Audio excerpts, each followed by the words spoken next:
All right, and thanks to my sisters. That kind of gives me chills every time I listen. Great to her job sing all that. the time. Love it. She got one heck of a voice on her. God blessed her, that's for sure. And yeah, when we got dinged early on, Lori, we had to come up with something new, so that's what I went with. But good choice. I tell you what, though, I'm that girl who gets verklempt every time I hear that song. So I'm over here going, okay, don't be crying, don't be crying.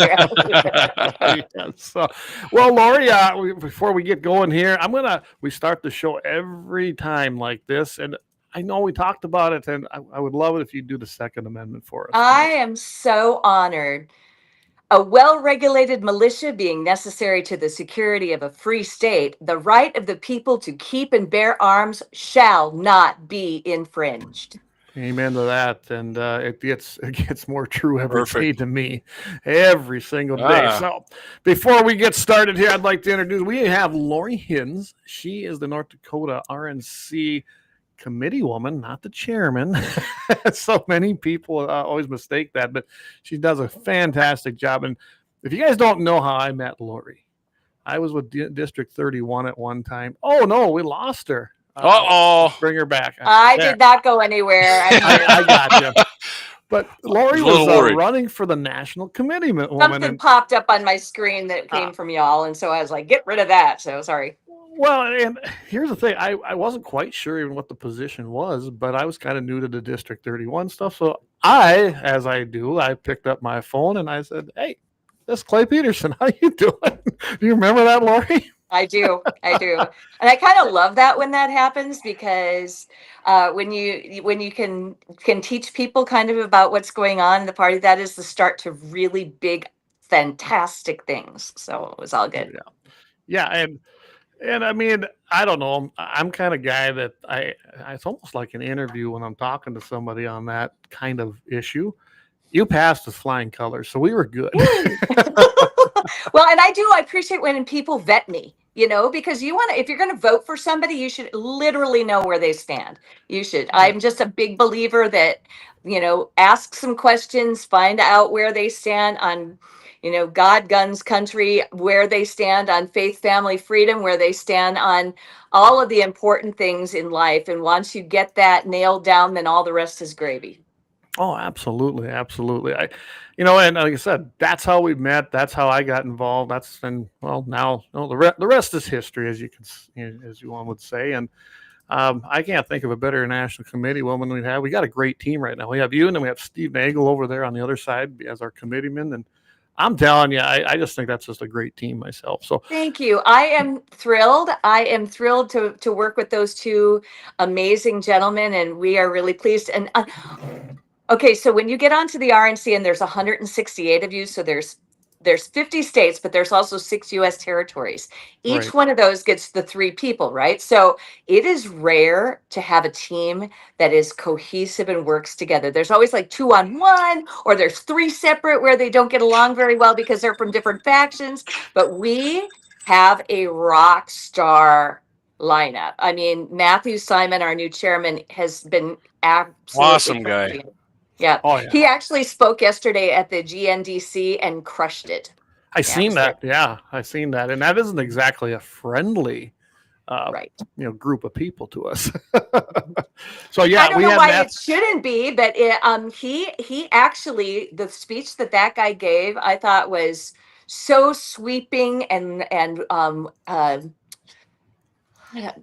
uniting. It was something that you couldn't really find anything to disagree with, and I just thought his delivery was terrific. I thought he did a great job. We have Matt on right after he was elected there, so we had a great show with him on. So, hey, Laura, you said you haven't watched one. You can go back and watch or listen to that on the podcast. Will do.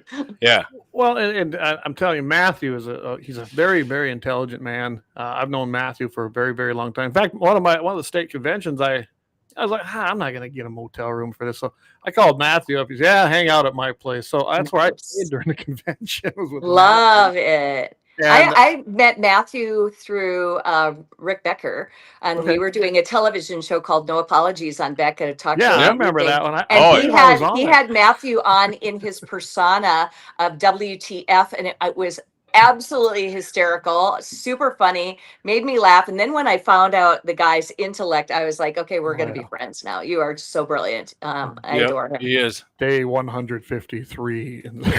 Yes, I remember seeing him on. In fact, he's the guy I contacted when I was trying to get on Rumble at first.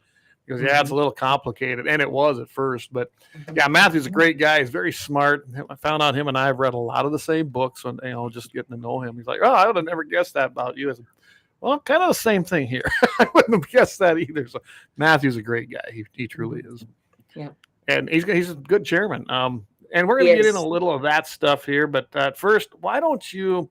I imagine, Jamie, unless you've got some questions. Nope, I'm ready to listen. But a lot of people don't even know that we have a national committee woman and a national committee man. Why don't you just tell everybody what you do? So each state and U.S. territory, as I mentioned, each gets 3 people: a national committee man, a national committee woman, and a state party chairman, either a man or a woman. Those are the only 2 choices. And I say that because some other parties might think that there would be some other options. But the Republican Party, it'd have to be either a man or a woman. So we have, we call ourselves the 168. We have meetings 2 times a year, and then we have a third meeting that is a kind of a training meeting, usually in the spring. So we have a. I mean, okay. I'll bring her. Curiously, 168. Okay? Curiously, 168 is a great grain for a 308. But go ahead. Yeah. So the 168 people, we get together and we have these meetings. We do things like resolutions. We do things like the whole organization that does the whole convention for the national convention. We're the ones who have a committee that goes and does all of the seeking of the location and in vetting everything and figuring it out to find out where we're going to have our national convention. Then we vote on the locations. We do everything from committees on election integrity, on which I sit, and also a faith engagement committee on which I sit. And then we also have everything from budget to executive committee and various other committees of the RNC that has meetings and then does policy type things. It is a great joy to be amongst these incredible people. I will tell you that all in all, I have to say the group of people that I get to, hi Josie, the people I get to hang with are high quality worker bee people now. It wasn't always like that, and I got a story for you on that a little bit, but it has to do with Turning Point. But when I first got elected, it was 2020. That was my first 4-year term. I am in kind of a year and a half into my second and final term. And I say final term, not because there are term limits, but because I am term limiting myself. I believe that people should do their job and then sit down. So I am, I mean, it sucks if somebody does a good job like you and they leave. Then what? I get that. That's kind of you. That's great. But honestly, I just don't believe that I should be like hanging out and squatting in a spot for that I got long. you. I think I should like sit my butt down and let somebody else do it. I preached that my whole entire life, that man, I wish those people would just realize that they shouldn't be in that office for 27 years. And so because I say that about other people and politicians, I think I should talk the talk, but also walk the walk. So that's what I'm doing. I'm going to term limit myself. So, and I totally get that, Lori. I've been in that position with different boards, different committees, and you know what? I always get the same thing. Like, oh, we really don't want you to leave. I go, but I said, if I did my job right, I was already training my next person, next person in line, the one who's going to stand in and fill that gap. And I don't want to be there, honestly, my whole life, and I'm not always right. So you need to have that new person come in, and I bet that's pretty much what you're feeling on that. Yeah, exactly right. And the other thing about it is that when I ran in 2020, the person who was running before me, who was the which I called her too. The National Committee woman before me, when I called her and told her that I was going to run for National Committee woman, she said, and I quote, "Well, I haven't decided whether I'm going to run for a 4th term, but I have chosen somebody to run in my stead." Ooh. Oh, really? Well, I'm glad and that so I person's learned not a valuable lesson at that point, that I do not want to be the girl who anoints somebody and chooses somebody.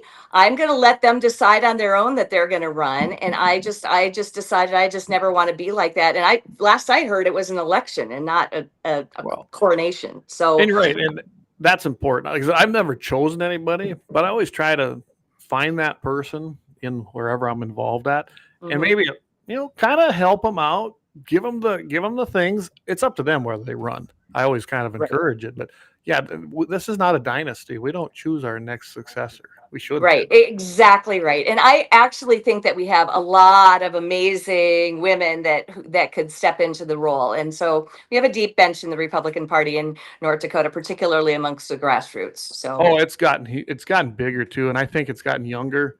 And I credit organizations like the Young Republicans, Turning Point. I've seen this happen since I got involved, and I've stepped back a little bit, as you probably know, and several others, from that for many, many different reasons. But watching these young guys come up, young men and women, I think our future is bright, as long as we can keep certain people from basically hammering them down.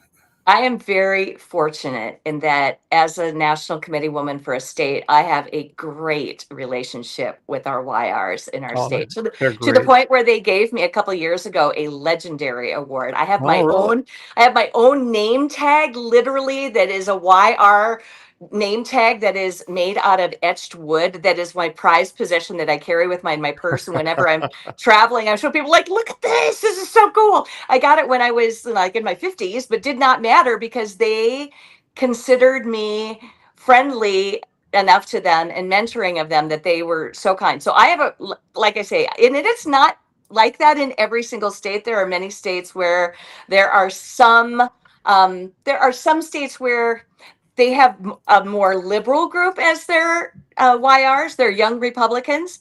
In our state, our Young Republicans are more conservative sometimes. Yeah, they're pretty hardcore. The other guys. Well, so, you got guys like Delvin Boehm out there, who now he's a chairman. I mean, I can just go on and on about the people in that organization. And like I said, the future's bright. Josie's now District 8 chair. I've seen so many people come into this that are taking leadership positions now in their district committees, maybe at the state level. It's really, really good to see. I'm very happy to see these things happening. Well, we're making a concerted effort, Clay, to do that, to train up people and do the Turning Point model of making sure that we are able to replace ourselves. We're not going to be around forever. Not everybody hangs out and kind of covers that spot for a really long time. We know some of us realize that it's really a good idea to work with the next generation because they are going to be our future. And we've got a very bright future in North Dakota because of our YRs. They're just terrific. Brandon Pritchard is now the YR chairman in the state, and he's easy peasy to work with. So go ahead, Jamie. So Turning Point, I was going to say they're coming to UND, right, in the near Correct, future? on October 9th. And the guy who is going to be replacing it should have been Charlie Kirk. I know who it is, though. It is. Glenn Beck is coming. All right. That's amazing. I actually still got a shirt. Ticket. I got a shirt yet that Clay got me in DC from the Glenn Beck store, I think. It says, really? Oh, crap. It says, oh, crap, and the Obama sign's cracking in half. Oh, my God. That goes back from your volunteer days. When I was it was popular, man. It was quite popular shirt when I'd wear it. Isn't that funny, awesome. Lori? How our circles all when you're in that community, and it's a family. If you're a conservative, you're in that family. And look at JB was a volunteer at the NRA. Of course, I got involved with District 31 and the Republican Party. I met you that way. I think that's why North Dakota is kind of unique. I hail from South Dakota. Remember, Jamie? That's just that dumb South Dakota. Yep, South Dakota cowboy. Absolutely. And people confuse that on the RNC all the time. They'll be like, "Oh, you're from South Dakota." I go, "No, no. I am from the one on top." Well, they had to implant me up here so I could boost that up a little bit. I mean, Eric might disagree in the comments with that, but he's wrong too. I've never walked. I was born in Rapid City, South Dakota. Was raised in Lemmon, and then I married up. I moved to North Dakota when I married my wife. So see, it's all good. Good choice. So who else is coming up there? Is I've never been to one of these. So Glenn, is he going to be just the whole time? Is Glenn speaking and talking, taking questions? Here's the deal. I think what he's going to do, and what I've heard, and I don't know if this is true, is that they're not necessarily going to do a tabling event like that they were going to do with Charlie, where they're going back and forth and doing the discussion. It's likely that it's going to be just the evening thing that Glenn Beck will do, and then he'll probably take questions from the stage. Is my best bet. Okay. That seems to be the format now, Lori. I just got done watching Megyn Kelly. I believe she's in Virginia. I literally was just watching it before we come on here. Mm-hmm. And it seems to be more like that. There are people asking questions, but she's on a stage, or actually both of them, the one before that was on as well. They're on a stage, and students could come up and ask the questions. And I think right now, and then it doesn't surprise me, a lot of students walking up, saying, thank you for doing this. Thank you for keeping them going. We miss Charlie. You're going to have that for a while. It's pretty new. It hasn't been that long since he was killed and assassinated. 2 weeks. Yeah, I was going to say 2 weeks, right? Yeah, to this day. Mm-hmm. Because it happened, when it happened on the 10th, we went, we did a live show that night and talked about it. So, yeah, it's pretty fresh in everyone's mind, and I understand that. I never had the opportunity, unfortunately, to meet Charlie. I actually had my tickets to Grand Forks. I was planning to go to that one, hoping I could get in because students get in first. Right. And I'm an old guy, so I got to wait. I'm the same way. I'm an old lady, too. I still have my ticket. I see at that event, it looks like they're honoring those tickets that were bought, or, they're not bought. They're free tickets, everybody. Correct. And I encourage. They're reserved. Yeah. They're reserved. And I don't know if I'm going to make the trek now, me and my wife, because I have a feeling, just as with what we're seeing with the last two that they did, you're not going to get in if you're not. Thousands of people too. Yeah. And people that can't get in outside, which is fantastic.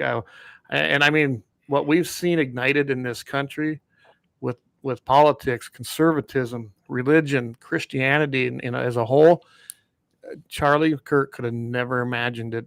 Actually, he imagined it. I guarantee you. He did imagine, but he wasn't did. See it like but I think I think it probably has exceeded. But absolutely. he envisioned all of that, Clay. What you need to know about Charlie is that he always dreamed big. Always. He was 18 years old. Yeah, and he would say to his, so if you want to go and we can talk Charlie here, I'm happy to talk about him. How about we hold on, we'll take our first break. We do a few breaks here, even in the podcast, bro. We still got to pay bills, but we'll do a quick break and then we'll come back and let's go right into that, okay? We'll do. All right.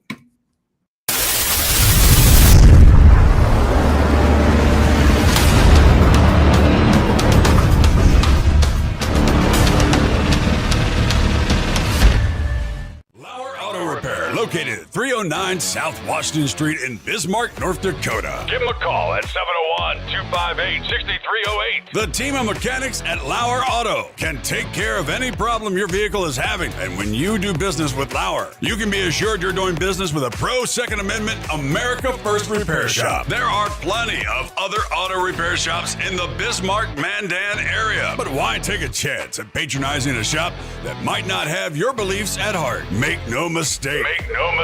Lauer Auto is your pro Second Amendment repair shop. When you talk to the guys at Lauer Auto, don't forget to tell them that you heard they are a sponsor of Guns and the 701 and that you appreciate their support of our pro Second Amendment, pro North Dakota live stream and podcast. That's Lauer Auto Repair, 701-258-6308. 701-258-6308. Located 309 South Washington Street in Bismarck, North Dakota.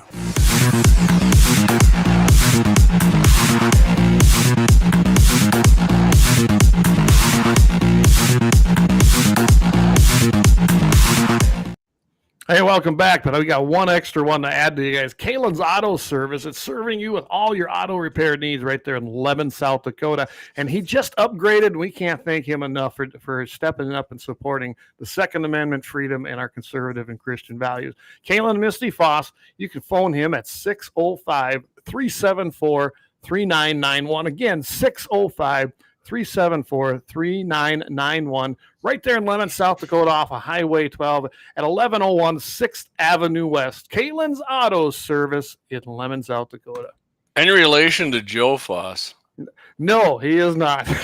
He's not. No. If anybody doesn't know who that is, World War II fighter ace and North Dakota governor and head of the NRA and many other things. He's an amazing human being, great of the greatest Americans. He even chaired the American Football League or something like that. Yeah, he did. That's right. He did. Joe Foss was unbelievable, man. I feel very insignificant when I see him. He was one of my badasses. Remember that when we first started that? Yeah. That's right. So I did a whole thing about him, but yeah. All right. So Lori, welcome back here. Everybody just tuning in. We thank you for tuning in. Looks like Twitter's on fire. We cannot see that in our counter, unfortunately, but I hopped over there and thank you everybody over there on X.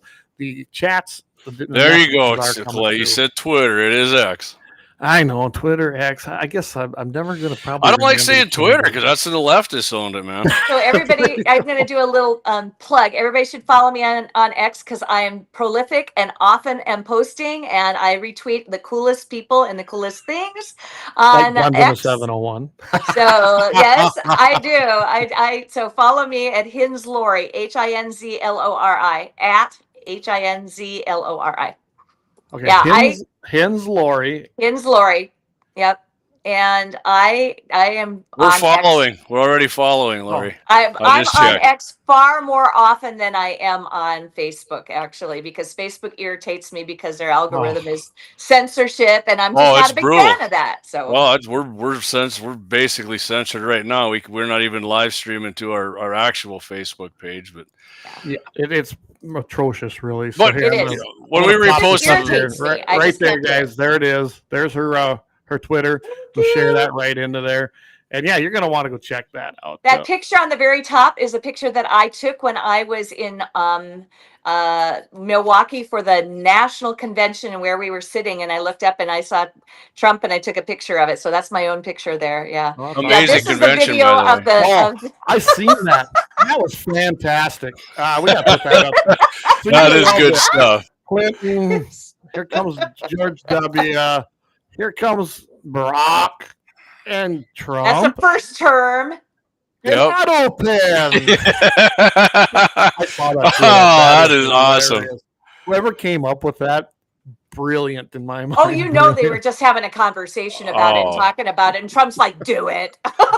Trump, not only Trump, but all of the Border Patrol, Homeland Security, whoever runs their social media accounts is awesome. I love it. They really do a great job, don't they? And he's our favorite president. By the way, I have never met Donald Trump. I've been the National Committeewoman for 5 years, and I have yet to meet him. I did, however, get to meet the vice president just last month in August for the first time, and that was great. We had about a 12-second conversation when I got to get my picture taken along with the other two boys who are on the RNC with me, Matt and Steve. So that was pretty amazing and it was very exciting. And our whole conversation went kind of like this.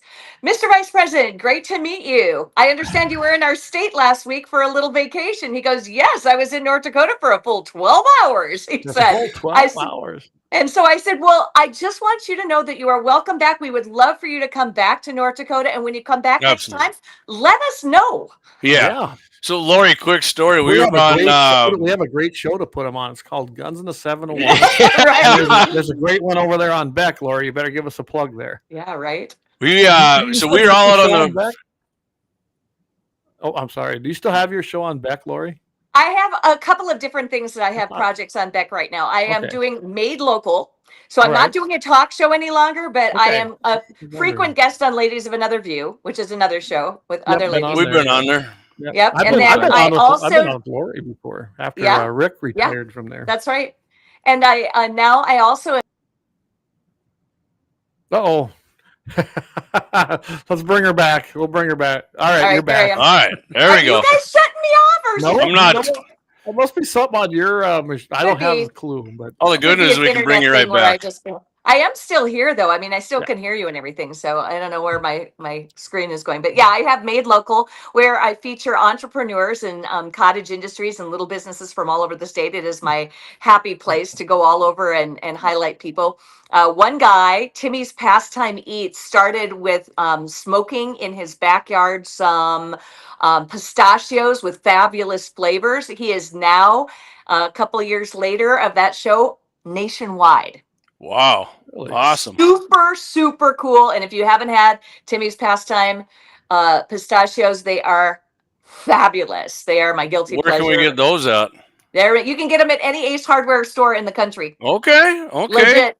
Yep. He went to the Ace Hardware convention recently, and my husband and I own 2 Ace Hardware stores, and so he was in our hardware store. I highly recommend to everybody. I go there all the time if I have to get anything that's hardware related. I'm telling you. Thanks, Clay. Go there. Yeah, I do. I make a point to go to either the one south or the one north. So yeah. So my husband Jeff runs the south store, and our oldest son Sam has been running the north store for 6 years on his own. Yeah, and he's doing a great job. He don't know who I am because I've never said. I can tell you did well with that one. He's doing a great job, and you are not going to find any better service, honestly. They're very friendly. They're very presentable. That makes a difference to me. They're knowledgeable and helpful. I'm telling you. Oh, thank you. Hometown service is alive at Ace Hardware. Yeah. In both Every time I've been to either one, I like it. People are great. Thank you, guys. That really means a lot. We're real proud of the people that we have working with us. They're amazing, amazing folks, and our staff is top notch. Yes, they are. So. All right. Yeah. So, anyways, Lori, real quick. Leave you speechless? I was going to tell you real quick. We were talking about JD Vance. We were out on the river, Arbor pontoons in Lakewood, and the big C-130 or whatever come rolling in, and everybody's like, "There's JD Vance!" Well, he was really on it. All the pontoons except for one that was full of angry liberals, honking horns, had their flags up in the air, clapping, whistling, hollering, mega. It was awesome. I felt great doing it. I was like, man, everybody in here loves President Trump and JD Vance, and people were cheering. It was great, man. I'll tell you what, I was the happiest human on the face of the earth when he was announced as our vice presidential candidate. I really was. I was a happy camper. And Charlie Kirk had a lot to do with that. Yeah, he did. I think so too. I also think that the boys, both Don Jr. and Eric, had a good deal to do with it too. That's my theory, that they got in Dad's ear about that and said, no, we don't want this other guy who is a governor. We want this guy who's going to give us lots of longevity, is a little bit younger, is going to appeal to the younger guys. And boy, did he ever. So So who was it again? It was Governor Burgum, former Governor Burgum, and who were the other? There's a handful of them there, right? There were a handful of people, little the guy who's running for Ohio, who has ended up to be the most unbelievable bad. Rubio's, you know what? He's agreed. And that's a sentiment that runs with almost every Republican. I'm like, where was this guy? This is freaking awesome, man. Yeah, I he love has it. come a long way from the Gang of Eight, if you ask me. I love the guy. I think he's Hey, there's my cousin Carrie out in Washington. Hey, thanks for tuning in, Carrie. Appreciate you. Former Mercer County resident there, my cousin. She's out in Washington now. Appreciate you coming in. Big Republican too. She's in Washington D.C. or Washington State. State. Also, she's which needs more Republicans, as by the way. Yeah, she's out by Seattle there, so she's in the hive. I don't know how much you want to know. Yeah. Appreciate you tuning in. She's deep behind enemy lines. Yeah, she is. Yeah, she is. And So she's a fellow cat lover like myself. I have. Oh, you're a cat person? Yay! Oh, I am. I get a lot of crap from my fellow right wingers about it. You can turn in your man card, they say. I think. Yeah. But no, I even it out with this. These two things. Anyways, go. Talk to the hand. So I would love to tell you guys about my last 3 days ago experience and 4 days ago experiences, because it was pretty crazy. First, I kind of have to go back and tell you a little bit about Turning Point and my experience and my history with Turning Point, because as I mentioned, I have actually met Charlie Kirk. That is when he interviewed me. That picture there was, awesome. I was at a Turning Point event and Charlie Kirk himself interviewed me on the Bannon show. Okay, so that was probably on Real America's Voice then too. Correct, on Real America's Voice. Yep. It was. That's what I watch all the time. That same day, I got to meet Newt Gingrich because he was leaving just as I was coming in, and I was like, "That's Newt Gingrich." Yeah, that was pretty fabulous. America Fest is something that Turning Point does, and it is just an amazing 4-day event. Usually 60 plus speakers. I mean, it's hard to really fathom that many people, but it started in 2021, and in the second year in 2022 my husband and I went. Since that time we've gone in 2023 and 2024, so we've been to America Fest 3 times. We've also been to SAS's Student Action Summits. My husband went without me one time with one of our sons to one because I had a Beck annual meeting at the time, and so I couldn't do that. And so, yeah, America Fest is just, it is. Cool. It is the most amazing experience, and I would highly recommend, even if you're an old person like me, still consider going, because it is like nothing you have ever experienced. So it's like kryptonite to Democrats. Well, it kind of is. And if you watched, for instance, if you watched the memorial service that was held this past Sunday, you could see how highly produced it was and how one thing went right into the next. It was one thing after the other with easy transitions, big sparklers everywhere, major entrances by people. That is what Turning Point does. I know that people who probably saw that memorial service went, "It's a funeral. Why are they doing sparklers?" But if you are familiar with Turning Point, that's what they do. That's their thing. That's their thing. That's what they do. So Jeff and I started going to Turning Point, and the speakers that they have come from politics and music. Well, right here they are. Yeah. Jesse Waters, who I love listening to Jesse Waters. Yeah. You got Don Jr., Steve Bannon, Greg Gutfeld, I love watching that guy too. Yeah, Gutfeld is so obnoxious. He's so funny, but he is great when he's sitting on stage. He's like obsessed with poop. I don't know what that whole thing is about. But I do really watch him regularly, and he cracks me up. And I'm a big fan of Tyrus and Cat Tim too. I just really like. Oh yeah, well, you see Rob Schneider's coming there, and I can tell you this: I never knew he was a conservative, and I'm not sure he was when he started out. But now he's not silent about it at all. When I was doing my talk show on Beck, I had him on as a guest one time. And so a lot of people I've actually had on as guests. I had Vivek Ramaswamy on my TV show on Beck right 2 months after he before anybody knew how to say his name or knew who he was. So he had announced, I think, in February, and in April I had him on the air already when he was running for president. Yeah, super cool. Jack I like Jack. Poso. I love listening to him. Jack was that guy's awesome. Here's my Poso story. I was sitting at at the memorial. They announced that POSO was going to come out. I was sitting next to the co-chair of the RNC's scheduler, and her name is Lauren, and she's delightful young gal. And I said, POSO's coming out, and you watch, he's going to have his rosary. And he walks out and holds it up, and she looks at me like, how did you know that? And I said, because I've seen him at Turning Point. He does that every time. So he comes out with his rosary, but she thought I was a genius for knowing that. It cracked me up. Oh, yeah? So, yeah. So the deal he just is grabbed that rosary bead and just right yeah, out right. there. It was kind of crazy that she just looked at me like, what are you, Nostradamus? How did you know that? So in 2023, as I was on the RNC in 2023, I supported Harmeet Dillon to run for RNC chairman. The election was to be held in January of 2023 at Dana Point at our winter meeting. Ronna McDaniel was running. I and the two other members from North Dakota at the time had received like 200 emails from people, not only from North Dakota, but all over the United States. And they all said the same thing, guys. They said, please do not elect Ronna McDaniel again. Please elect Harmeet Dillon. Yeah. And if you remember, actually, Mike Lindell was actually the other person who ran. He only ended up with like. I didn't remember that. Yeah. Mike, I really would like to see Harmeet Dillon is like currently the district attorney in New Jersey or something, right? She is not. She is the assistant attorney general for civil rights under Pam Bondi in the Department of Justice. She remains to this day a very close friend of mine. I have been in her home, and she said that if I go to DC, I can stay with her. Nice. So yeah, she's amazing. She is just kicking butt and taking names, and she is rocking things. She actually is a prolific knitter, interestingly, and she knit me my own hat. Awesome. Perfect. Love that. You should have wore it.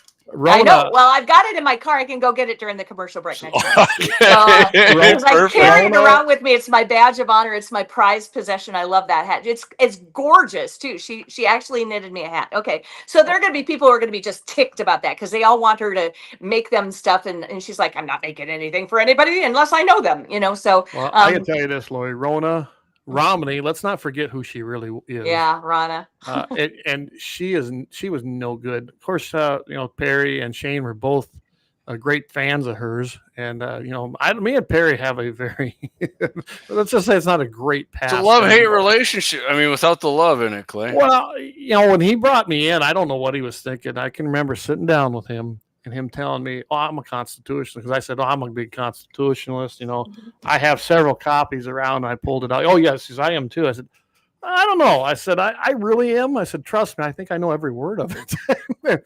And I'm surprised that he's the one that I don't know if he thought I was his buddy, if not, but he learned I wasn't. And of course, then I was, I think, Satan reincarnated to him. But you know what?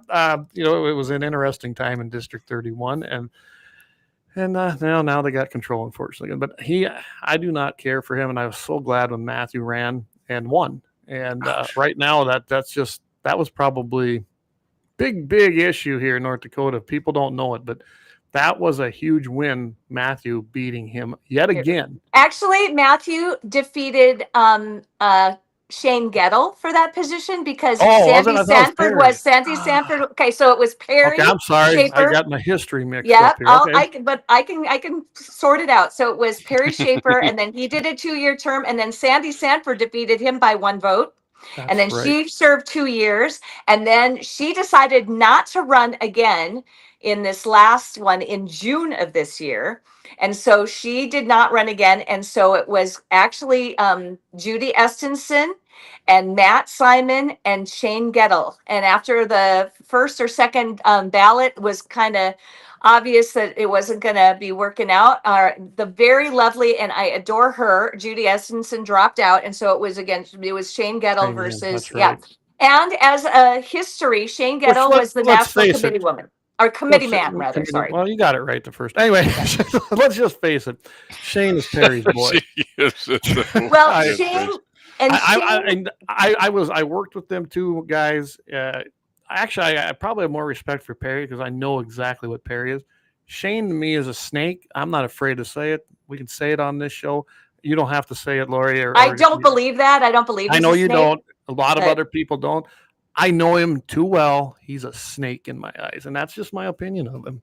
So Shane was the national committee man with me in my first term. Yep. And then Steve ran. And when Steve ran at the convention, Dr. Steve Nagel to be national committee man, then in 2024, I may or may not have given his nomination speech at the convention. And there was an audible gasp in the room. They're like, what is she doing? You know, but I believed that he would make a great national committee man because he is so fearless and outspoken, particularly on health freedom issues. Oh, yeah. He's Shane's a awesome rock at star. that. He is a rising star in the RNC as well. He has already been asked by some Turning Point people to even speak at things. So I'm just telling you, we've got a couple of really great gems that I get to work with now.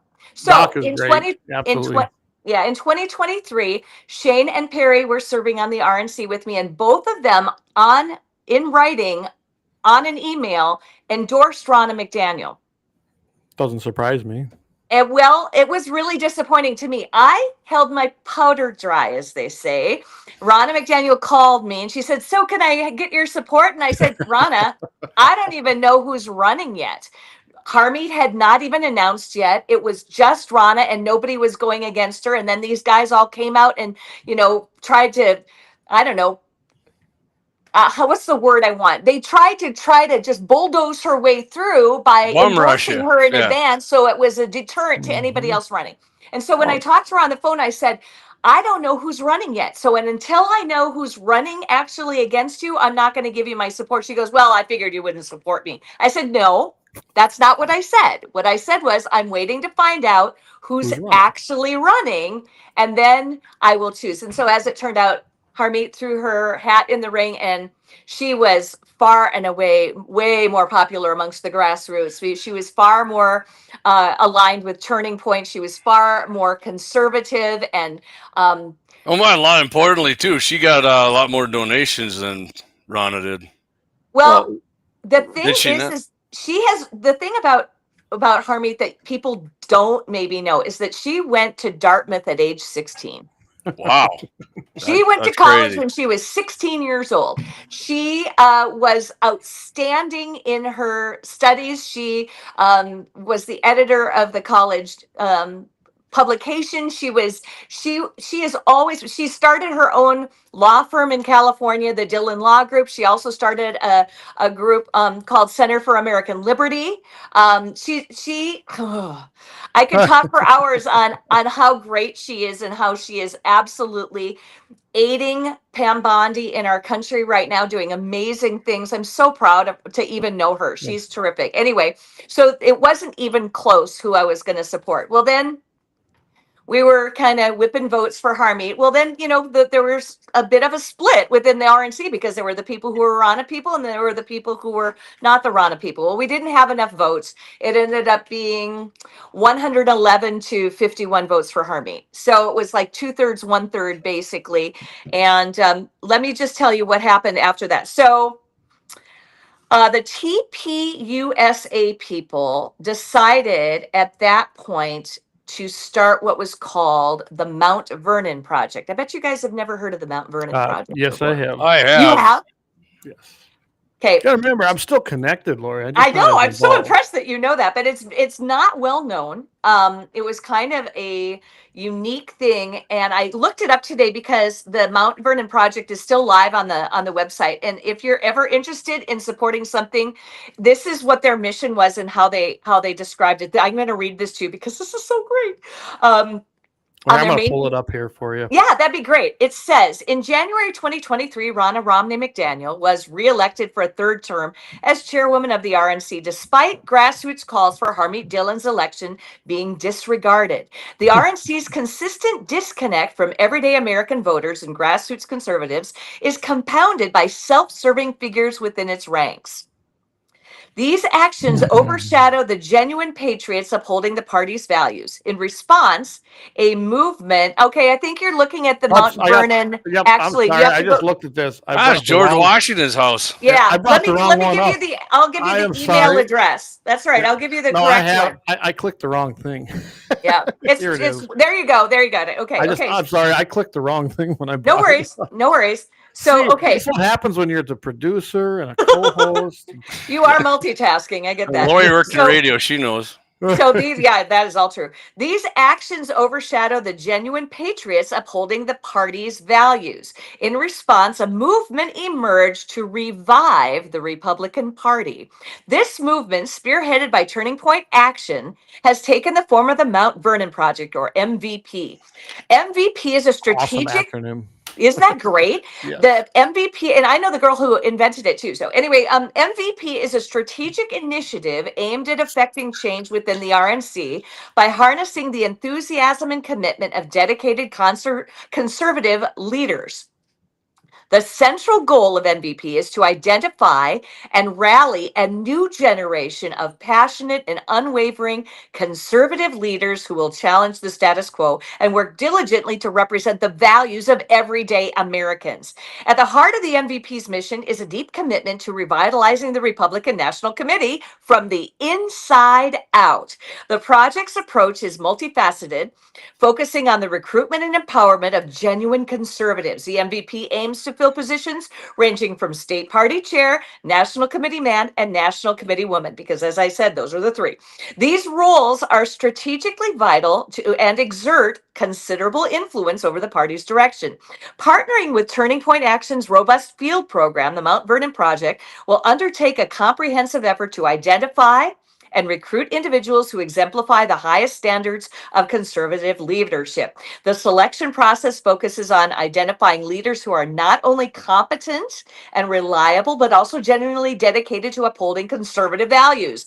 By identifying and nurturing such individuals, the project aims to forge a path for them to actively engage with the Republican Party machinery. At its heart, the Mount Vernon Project aims to support new conservative leaders in challenging the party's status quo. Isn't this great? I know, it's so awesome.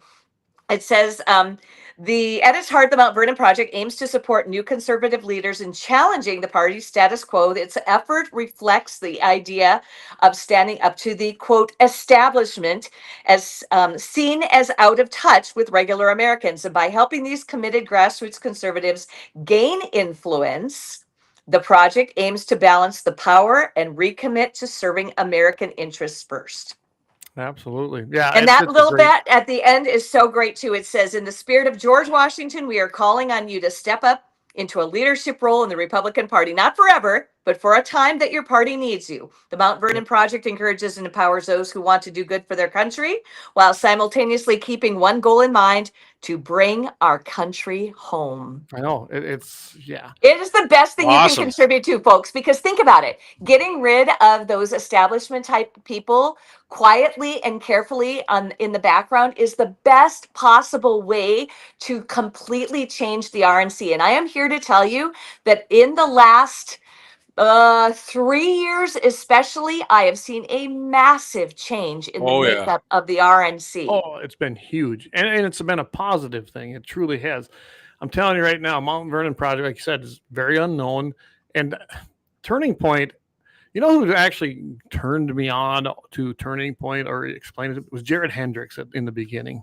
Mm-hmm. And I didn't know much about it because let's face it, I wasn't even near college age anymore when I first met Jared. He's the one though that convinced me to get involved in District 31. He truly was. I didn't know nothing about these things, and I know now looking back, he was giving me the pointers and the training that I see the Turning Point USA people use all the time, and that's their success. Their training is phenomenal. It is. And the gal who runs the Mount Vernon Project is such a dear friend of mine. She's probably, I think she's probably 26 or 27 now. But at the time I met her in 2022, she would have been in the 23, 24 range. And out of college, she'd been working for Turning Point for a while. And her name is Charlotte. And Charlotte, I adore. If you watch the Kennedy Center memorial that they had in Washington, D.C. You know what I'm talking about? Yep, I do. She and her friend Malia, who I know both of them, and a guy named Jay Kaufman, who is the current national committee man from Arizona, they were 3 of the 4 people who put that whole thing on. Oh, really? Wow. Yes. And they did a Young phenomenal people. job. Young people, and they did it in like about 72 hours too. It was insanely cool. These people, Charlie Kirk knows how to, I cannot speak of him in the past. Charlie Kirk knew how to recruit the best people that he could find, and he found the most intelligent and incredible people to surround himself with. He was a master at it. Yeah, and I will tell you that is the hardest thing for me right now, missing him, because it's the people that he has surrounded himself with who are my good friends, like Tyler Boyer and Charlotte and Malia and all these people who are suffering the pain of his loss greater than any of us can even know. And that hurts my heart. But they're doing it. It is amazing. And this could go off on a whole nother pathway, but with their faith, with what they were taught, they shared that shared Christian faith. They're doing it. It's hard. I know it is, but they also know what the promise is. I think that's what keeps them going. You look at Andrew over there on Charlie Kirk's show. Yeah. That guy's been phenomenal keeping that Andrew Colvett, the producer. Yeah, oh my goodness. He's terrific too.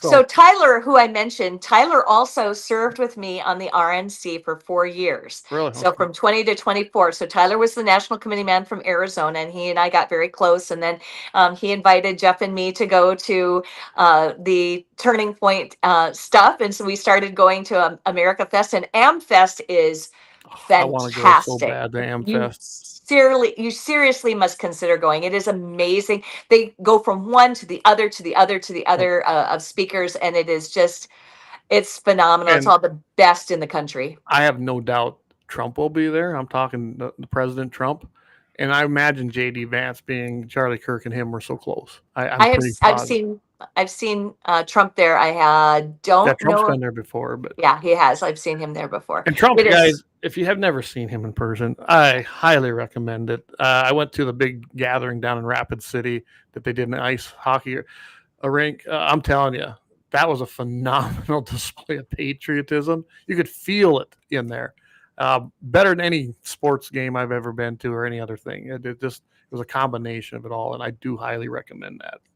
I went to a rally before this latest election in Minnesota in St. Cloud, and I took my 70-something-year-old girlfriend with me, and she and I had such a great time, and they seated us right behind the stage on the bleachers. And it was 2 weeks after he had been shot. And I am here to tell you, I'm like, this is not the best spot to sit in right now.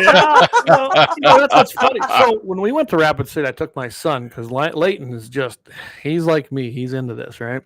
And we went. I got tickets. We got there early. We had great seats. Well, them guys were coming around. I forget their name, but they're at every single rally.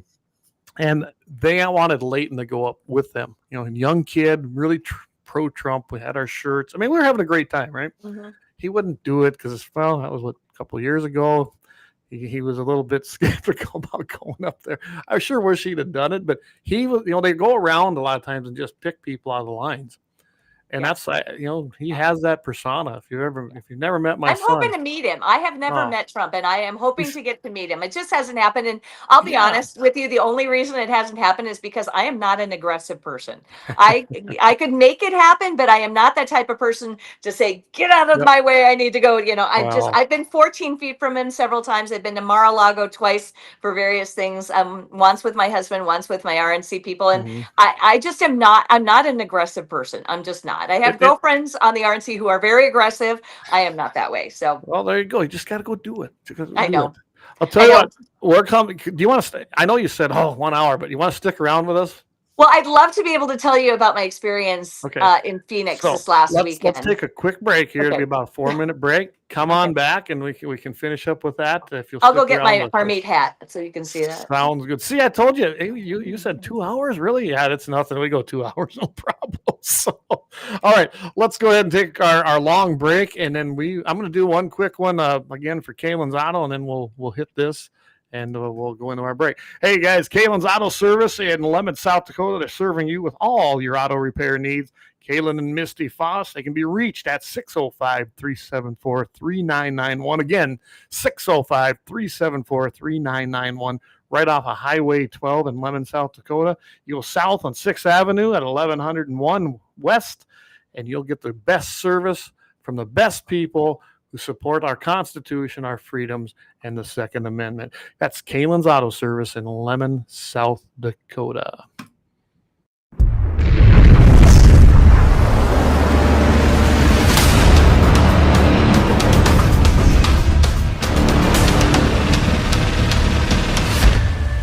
Lauer Auto Repair, located at 309 South Washington Street in Bismarck, North Dakota. Give them a call at 701-258-6308. The team of mechanics at Lauer Auto can take care of any problem your vehicle is having. And when you do business with Lauer, you can be assured you're doing business with a pro Second Amendment America First repair shop. There are plenty of other auto repair shops in the Bismarck-Mandan area. But why take a chance at patronizing a shop that might not have your beliefs at heart? Make no mistake.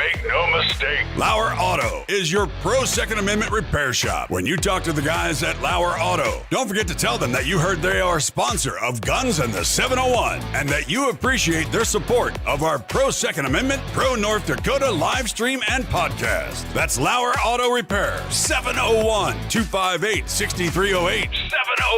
701-258-6308. Located 309 South Washington Street in Bismarck, North Dakota. Looking for the best gun gear for every and any situation? Little Angry Man Arms LLC has you covered. Top-notch guns from top-name brands like Winchester, Glock, Sig Sauer, and Ruger to essential extras from Magpul's, Streamlight, Hollow, Sun Optics, and more. Little Angry Man Arms LLC have everything to make your shooting adventures a success. Visit littleangrymanarms.com today and gear up for your next big hunt, competition, or home defense. Don't miss out on our exclusive deals. Little Angry Man Arms LLC, based in Trail City, South Dakota, your ultimate hunting partner. At Horton LaserCraft, we believe in the power of personalization. Whether it's a cherished memory, a special occasion, or a unique gift, our custom laser engraving brings your vision to life. Our expert craftsmen and state-of-the-art technology ensure every piece is a work of art.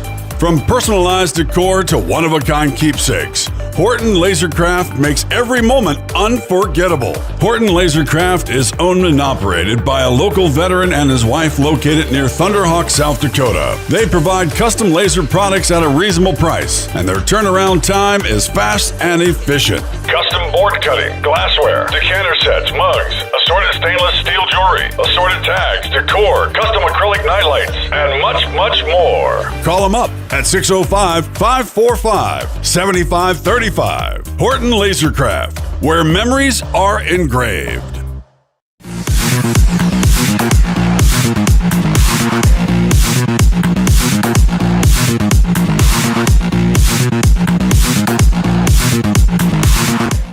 Okay. All right, we are back, everybody. Hey, over there on X, thanks. I was kind of quickly putting this together, Jamie. We're probably showing, or we're tuned in by about 150 plus people tonight. So thank you. Saw that. Appreciate Saw that. that. And X, There's a hat. There's You a hat. love this? Yeah, Look at how it looks intricate good. this is. Look at I'm that. pretty Look. sure she did that with cashmere, but how cool is that hat? Seriously. That Nice is She work. knitted that. That's nice work right Hermie there. Dillon, the Assistant Attorney General for the That's- DOJ. awesome. On top of being a successful businesswoman, she's damn good with the hands. She's a gifted gardener. She's a great cook in the kitchen. She's got mad skills. She's got You mad gotta skills. remember, that's what you get with the GOP. We get people with skills. They can make great contributions. They're successful. They're doing things. Versus the other party, not so much. So Clay, did we hit a button here? These chats aren't showing up like next to our pic. They're on my end. Can you see them? Are they? Well, yeah, they're on the way right, but usually they're up on the screen here next to our pictures. I've got them on the screen. Can any? I have them on the side there too. Oh, Yep. I now saw they them. left. I'll put them back. Now they're there. Okay, yep, now they're there. Okay, they just say coming up on mine. I'm the one who made them disappear because never mind. All right. Well. Okay, my bad. Never mind. It's on you my just end. suck. No. Yeah. Right. No kidding. All right. And sorry, people, we haven't been doing as much with the chat tonight because we got such a great show going on tonight. But I'll tell you what, let's do this, Lori. You went to the memorial, and my goodness, I watched it. Like I said, I couldn't watch it live. We live streamed it to all our platforms, which great. Last time I figured it up here, now we're over 2,000 people have viewed it through ours. So I'm very thankful that many people it was able to reach. And that's what we're talking about, right? 2,000 turns into 10,000, turns into 20. You look at what happened at that memorial. I can't imagine being there because it looked like it was just, as I heard it so many times, the arena was filled with the Holy Ghost. And I've heard that so many times from people that were going there. We had people from Lemmon, from my area, that attended it. And I wished I could have been there. But go ahead, and why don't you give us your experience? Well, I'm going to tell you first my history with Charlie Kirk a little bit. He came to North Dakota for a North Dakota Right to Life thing. He also endorsed me, as you can see right there, for the RNC. I met him a couple of times. He spoke at an RNC breakfast one time, and I had been on the RNC representing the state since 2020 by that time. And I was at an airport one time, and I ran into him at the airport. That picture that you saw was when he interviewed me at my first AmFest. I'm like, oh my goodness, I can't believe I get to do this. This is so crazy.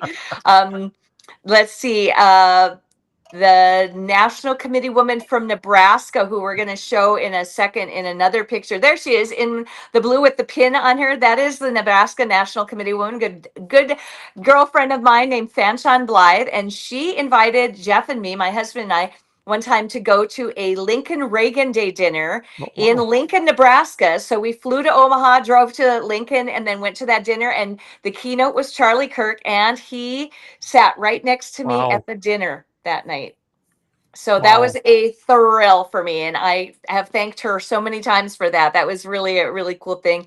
And then Charlie, of course, then this last time was so kind, and he doesn't endorse everybody, so it was pretty big thing for me to get endorsed by. I remember when that Charlie came out. I thought that was pretty cool, Lori. Yeah, and I ran unopposed, which was also kind of crazy too. So the deal was, I got an invitation to go to the memorial in Phoenix, and so made arrangements right away to do that. And then I signed up with Turning Point. They had a specific link for me, and they did that for a number of the RNC people who had been, again, part of the Mount Vernon Project, but part of their group that had been going to Turning Point events. We have a great relationship. Now, fun fact, when Rana was the chairman, she had zero. In fact, she found Turning Point to be competitive with her. She thought they were on the other side, so she didn't want to have anything to do with them. And she just kept very clear. She was very jealous, I think, of their growth. And so she didn't want to convolute the donors, if you will. Now, since that time, then when Michael Whatley was placed in that position by Donald Trump, Michael Whatley was very friendly. He showed up at the Turning Point events. It was a completely different thing. And because the two groups teamed up, guess what happened in 2024? Yeah, that was because we worked together rather than apart. So it's a real simple concept. If you start working with the outside groups and you're friendly to them, good things happen. And that's I don't believe Rona was ever for Trump, and that's why we saw no cooperation from the RNC, really. In my honest opinion, I didn't see that. I think she was very friendly to him. I think she was just friendly, really jealous. But she wasn't supportive. Well, I don't know. Friendly's different. True. Fair enough. I've met so many people like, they're my friend. They'll talk nice to me, and then they put that knife right in my back. Yeah. Just because they're friendly with you don't mean nothing. I can't make that accusation because I never saw that. So, but that was my impression of her. Did know that she was not a big fan of Scott Pressler. She was not she completely ignored him. I mean, he said he was on at the time Twitter before it was X, and he was on Twitter and he was like every single day, contact me please. And she completely ignored him for months and months and months. Huge reason we got Pennsylvania right there. 100%. And that and Cliff Maloney, who is another guy that I know, and Cliff Maloney did the Pennsylvania Chase or the PA Chase. He was instrumental. Those three men alone got the Amish, they got the young men, they got all of these new voters for these guys. And then you can add Barron into the mix because Barron told Dad, hey, dude, you should be doing TikTok and you should be doing all these podcasts. That's true. Barron That is was true. huge Seriously, about that. God Yes. bless our favorite president for listening to the guys and getting their help because those guys helped. Anyway, so I'm looking at my notes here. It was a 5+ hour interesting event. I did send you some pictures, so we'll see if you want to put up a picture and I'll tell you I'll and put this describe. one up. Okay, this was actually a picture I took from where I was sitting. It was to give you perspective of where you were. You had a very good seat.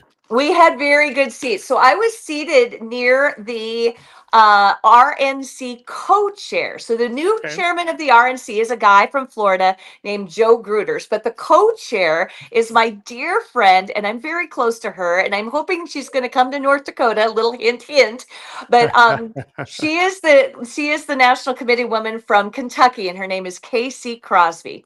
She is a doll. She is a grassroots at heart girl, and she is amazing. She's very friendly to Turning Point as well. So she was there, and then and so we got these from Turning Point. It is a floor seat, and so we had this on. I had this lanyard on that said floor seat, and then I also saved something else. If you want to zoom in one more time, and I'll put it up so you can see it. We had these pins that we got. They got this amazing pin that said "In memory of Charlie Kirk." Loving memory of Charlie Kirk. Yeah, absolutely. Yeah. I think I had it upside down, but that's what it looks like. Yeah, it's beautiful.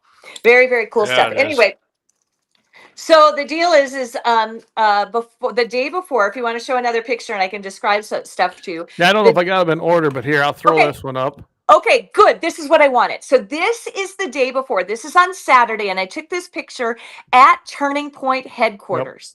You can see they've got the flag at half staff, and there were hundreds and hundreds and hundreds of people there. Man, they got a facility there. Yeah, and my 3 girlfriends that you showed in that picture, the National Committee woman from Nebraska, the National Committee woman Laura Nakane Lua from Hawaii, who's my bestie, and then the other gal was the state party chair woman from Alaska, Carmela Warfield, and the 4 of us went to the location where they were, and we were right there at the building. Now, previously, I had been in Scottsdale for something else, and so I got a tour of Turning Point's facilities. You can see those 2 buildings there on the left and the right.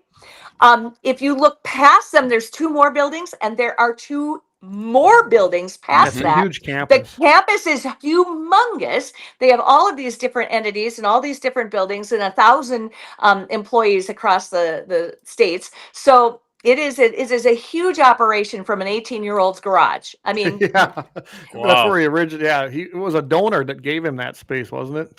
Well, it was a guy that I can talk about too, because he was actually one of the people that really started things for him. It was formed in 2012 and 13 years ago by Charlie Kirk and his mentor, who was a guy named Bill Montgomery. And Bill Montgomery died in 2020.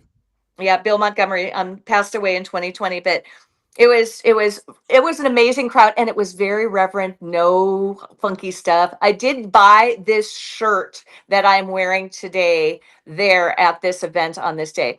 Now, the next picture that you show hopefully is of the memorials that were all there. If you can find that one, there it is. Yep. And I took that picture. I can be like Real Radio. Let's see clip number 2. No. Exactly. And this was just it was sunset. The sun was in the background just setting, and there were hundreds and hundreds of these things all over the place. It was just an amazing thing. It was incredibly moving. All the people who were standing there, and there were people every single day, I am told, from the time that he passed away there and laying things down in his memory and trinkets and flowers. And so my girlfriends and I stopped at a store and we got flowers, and we laid the flowers there at Turning Point also. They were all singing. They were playing music, and people were singing Amazing Grace. And I was a puddle. I was an abject mess. It was amazing. Go ahead and show another picture, and I'll see if I can talk about it too. Okay. How about I do this one, because we've seen how big it was in the stadium. Well, here, I tell you what, let's do this one. This is another one of the. Yes. Okay. So we went past the line where everybody else was standing because Tyler Boyer was there. So we got to give him our condolences in person, and I got to hug him and tell him I was praying for him. And if you look really closely on the left, there is that kind of that bigger American flag, and right below it is a purple flower. Those are the flowers that I brought, and I put them in the front of the building where Charlie Kirk worked, and this building is the one where Tyler Boyer's office is too. So we went inside. Go ahead and flip to the next picture here.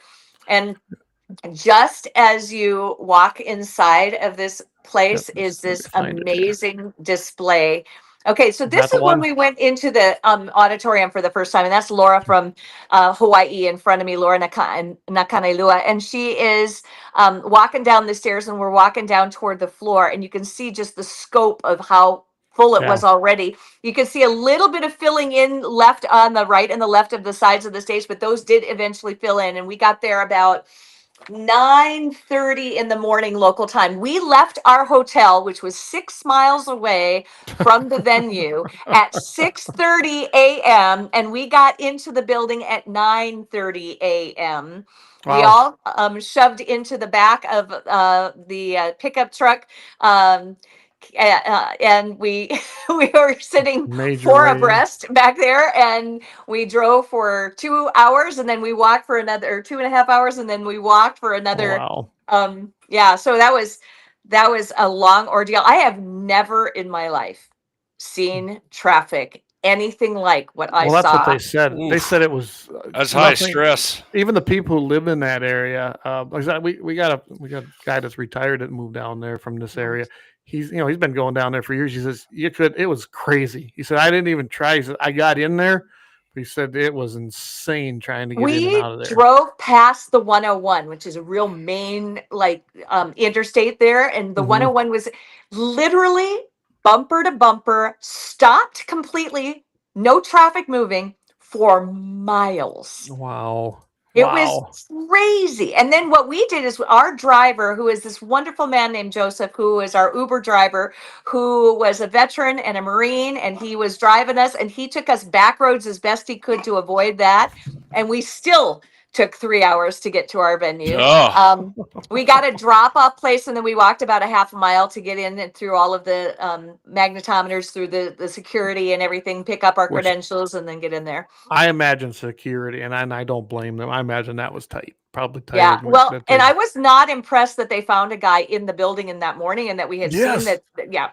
I heard about that. They got him, but what the heck? That was kind of icky. And it was not. So I'm gonna throw this one up. I know I have it on here. Yep, that's the wrong one. No, that's all right. That's right. Yep. This is the one I was. That's the. That stadium. is when we left. So after it was all done, I wanted to get a picture of the actual venue, and that is itself the State Farm Stadium in Phoenix, Arizona, on Sunday, September 21st. Yep. After everything had cleared out, and we were walking our way back, and at that point, I was taking my high heels off and walking with bare feet. So don't blame I had very dirty feet after that, but it was an amazing thing. So yep, that's our view where we were seated in the room, and it was just like a Turning Point event, only on steroids, with 70, 80. Well, somebody I read said 95,000 attendees in the stadium and overflow areas. Yes, that's what I'd heard too. So there were 2 different venues, and I think I probably included the other venue in some of the pictures. I'll pull that up there. There's the other venue. Yeah, so this was the second one, and this is where Steve Nagel was. He was in that other venue while we were in the main one. He was in the other one, and they were both just full to capacity. Millions watching via live stream. I was told that every single possible media outlet was carrying the feed of this event. So you guys were carrying it. Beck TV was carrying it. My Venue, all of the networks were carrying it. All the podcasters were carrying it. Anybody who had media credentials carried it live. And think about the scope of that. Yeah, well, I think I heard on the Charlie Kirk show that 200 and some thousand, they figured individual different mobile type devices. 277,000 pings with their geocaching. Yeah, their that's unreal. Can you fencing, imagine? Unreal. Yeah. That's for those that don't understand that. That's huge. That's just really huge. That was just right there. At one point before we got dropped off, and we were probably still a mile away from the venue, we were stopped in traffic. Obviously, it was start, stop, and it was a lot of stop. And we were seeing people walking from on the driver's side past, and they were walking toward the venue, and they had just parked miles down, and they just figured they were going to hoof it. Well, then at one point at about 8:30 in the morning, we saw people walking backwards on that road, and we're like, what's going on? So one of my girlfriends rolled down the window and yelled out there, and she's like, what's going on? What are you doing? And the person said, it's full. Oh, wow. 8:30. 8:30. Yeah. Dang. Well, I'll throw this one up, and I'm glad you sent me that one, because I said after I watched this thing, that was an amazing speech. I don't know how she did it other than through her faith. I don't know how you could find that strength. I like the fact that she has that determined look on her face, and she has that determination. And I think they have unleashed some fresh hell that they don't even realize on themselves, because this girl is fierce. There's a reason that Charlie Kirk fell in love with this woman, and it is because she is determined, and she knows her Lord and Savior Jesus Christ, and she also knows the gospel and knows she will get to see her husband in eternity in the arms of Jesus. So it was it was an amazing experience. I really cannot describe it to you other than to say that I went in knowing what Turning Point was all about and what it was going to be like, but nothing can really prepare you. I was not expecting it to be awe-inspiring and life-changing. And it was both. You could see it. You could see it watching this. So like I said, I didn't get to watch it live, unfortunately, but I watched it when I got home. To watch that entire thing and to see how the transformation took place, I've never seen nothing like that.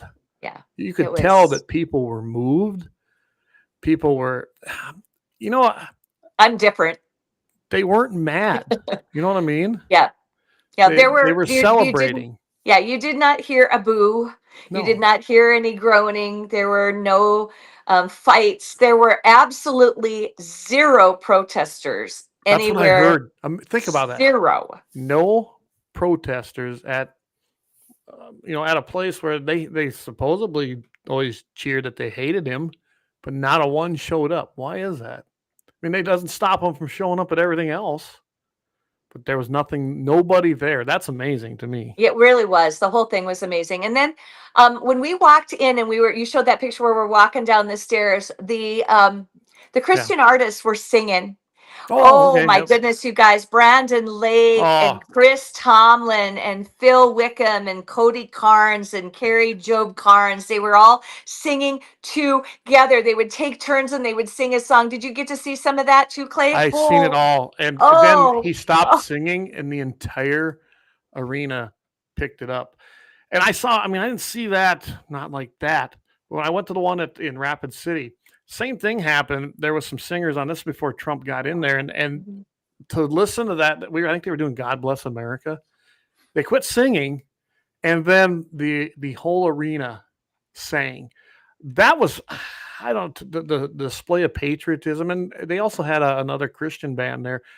People don't see that behind the scenes stuff, but we got to see it all here, played out, and millions across the world seen it. I don't know how you couldn't have felt something there. I was really struggling not to cry most of the time. That picture right there, I know. I thought was pretty.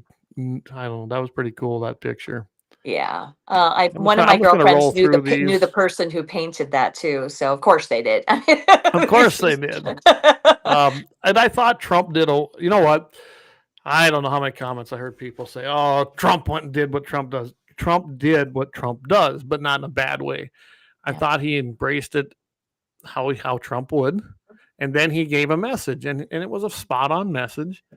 And then when she came out, that wasn't staged from what Andrew and them were saying on the Charlie Kirk show the next day. A lot of people thought it was. I don't know if you saw it, but when I watched that, she just needed somebody to to give her a hug. Mhm. I mean, seriously, Yeah. that's what that was about. And I will tell you that I have seen our favorite president, Donald J. Trump, do that in situations where he goes after a tornado or a hurricane to Yes. people. And he is such a compassionate individual. I am amazed. I mean, because he doesn't have to be, but I think he has a really great, amazing heart for the people. And you can I see do it too. when he comforts people. Absolutely. Well, and the things you don't hear about, I've read several of his books, and then you hear the people talk about him that know him. And I do know, if I've never met the man, I'd love to meet him someday, but I know people that actually do know him, and they go, you can't imagine the compassion he has and the things he'll do where he'll say, hey, I can help you out. And he gives them a job. Doesn't even know him. Just gives them a job to help them out. You don't hear about those things in the media ever. No. And Ever. I'm in a position on the RNC where most every other state, because they're blue states and they need help, and so they get lots of rallies, and then all of the RNC people who are my contemporaries have all met him. I'm probably That's one of awesome. the only ones who hasn't, and that's okay, because it's like I say, I'm just not aggressive. But I will say that every single person who I've ever talked to, or I've heard Governor Kelly Armstrong talk about riding in the Beast with him, and he is super genuine. Every single Yeah. person says the same thing. That's it all cannot I be hear fake. is that what you see is what he Is is. what you get. And I think that's why he is so popular. I don't know if in modern times, I grew up where Reagan was running when I was in kindergarten. So that gives you the time frame.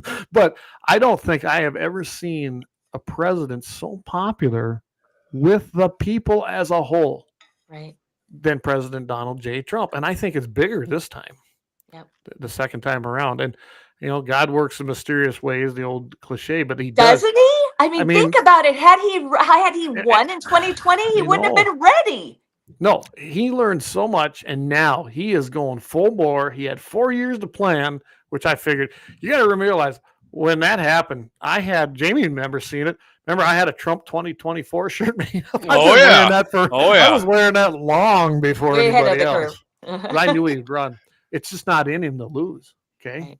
And he pissed him off. So he's like, there's nothing like being a little pissed off to get the job done even better. Don't you guys think that had he managed to squeak it out in 2020, we wouldn't even have near the cabinet that we have right now? Agreed. Look at the 100%. Cabinet we have. 100%. I agree. Oh, it's like we talked about Rubio. Marco Rubio wouldn't have been what he is right now. And look what Rubio's turned in. I always figured he's a little squishy, honestly. Boy, he's sure hammered. He has embraced the Trump agenda. I'm a huge Marco Rubio fan now. He gave the best profession of faith in 90 seconds I've ever heard in my life. And get this. Did you catch the Charlie Kirk show the next day?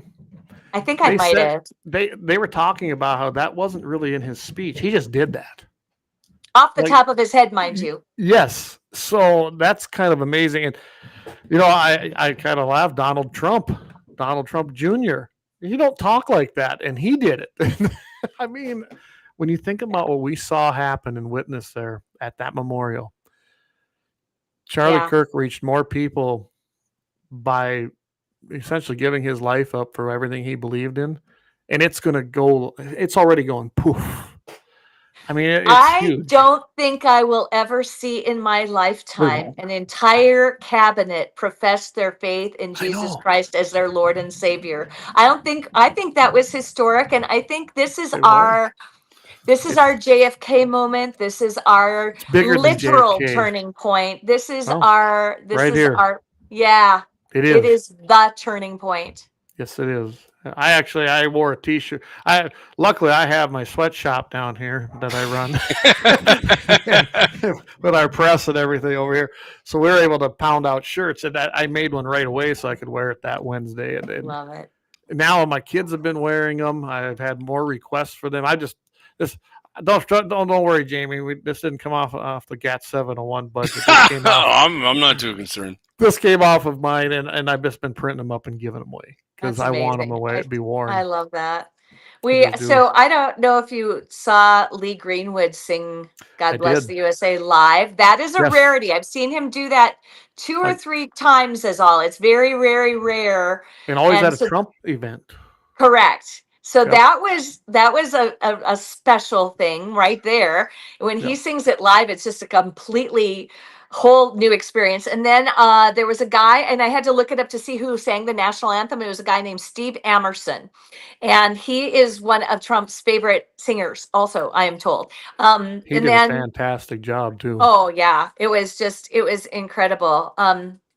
The music really played a central role to everything. The transitions between the speakers, they would play Peace Like a River, It Is Well With My Soul. And that is my genre of Christian music right there. I'm a hymnal girl. I'm a hymnody person with the conservative stuff. And so I am telling you, I was a mess every time I heard the whole 70,000 people singing It Is Well With My Soul. And I was a puddle. It was unbelievable.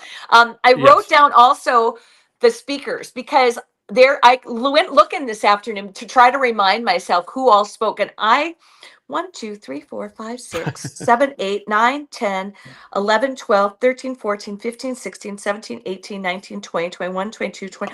I have 23, and there's a 24th guy that I can't remember his name, but he also spoke.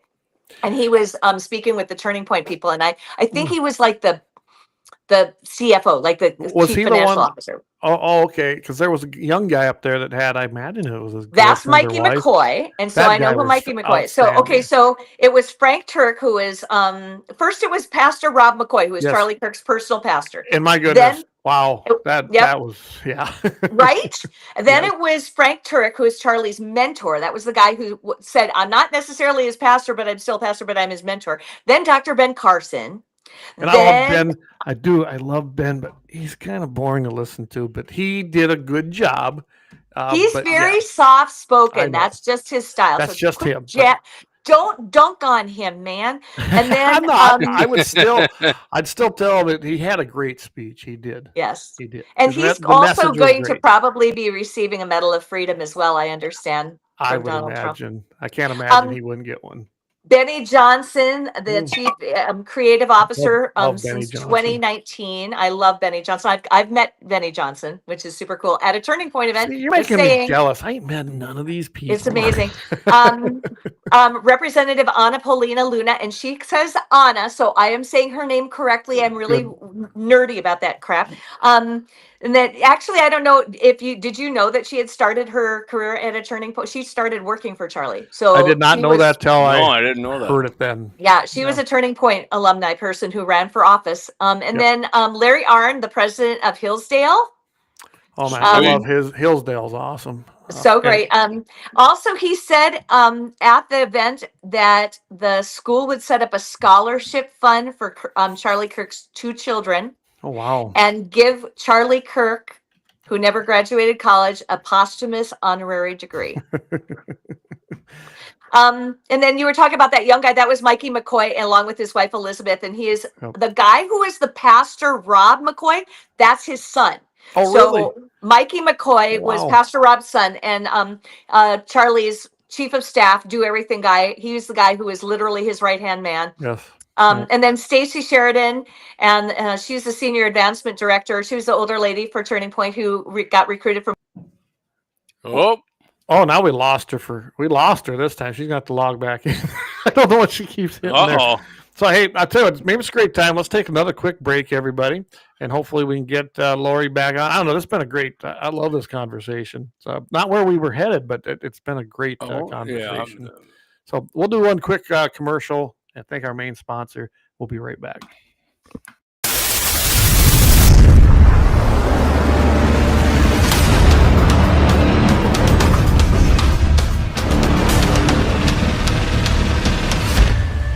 LAUER Auto Repair, located located at 309 South Washington Street in Bismarck, North Dakota. Give them a call at 701-258-6308. The team of mechanics at Lauer Auto can take care of any problem your vehicle is having. And when you do business with Lauer, you can be assured you're doing business with a pro Second Amendment America First repair shop. There are plenty of other auto repair shops in the Bismarck-Mandan area. But why take a chance at patronizing a shop that might not have your beliefs at heart? Make no mistake. Lauer Auto is your pro Second Amendment repair shop. When you talk to the guys at Lauer Auto, don't forget to tell them that you heard they are a sponsor of Guns and the 701 and that you appreciate their support of our pro Second Amendment, pro North Dakota live stream and podcast. That's Lauer Auto Repair, 701-258-6308. 701-258-6308. Located 309 South Washington Street in Bismarck, North Dakota. All right, we'll come on back. We decided to take a quick break while we got you back. Good plan. Good plan. If anybody knows about commercials, it's a girl who was on the radio for 42 years. So yeah. Yes, yeah. And Lori's been around the block with television and radio. She's a pro, so don't worry about it.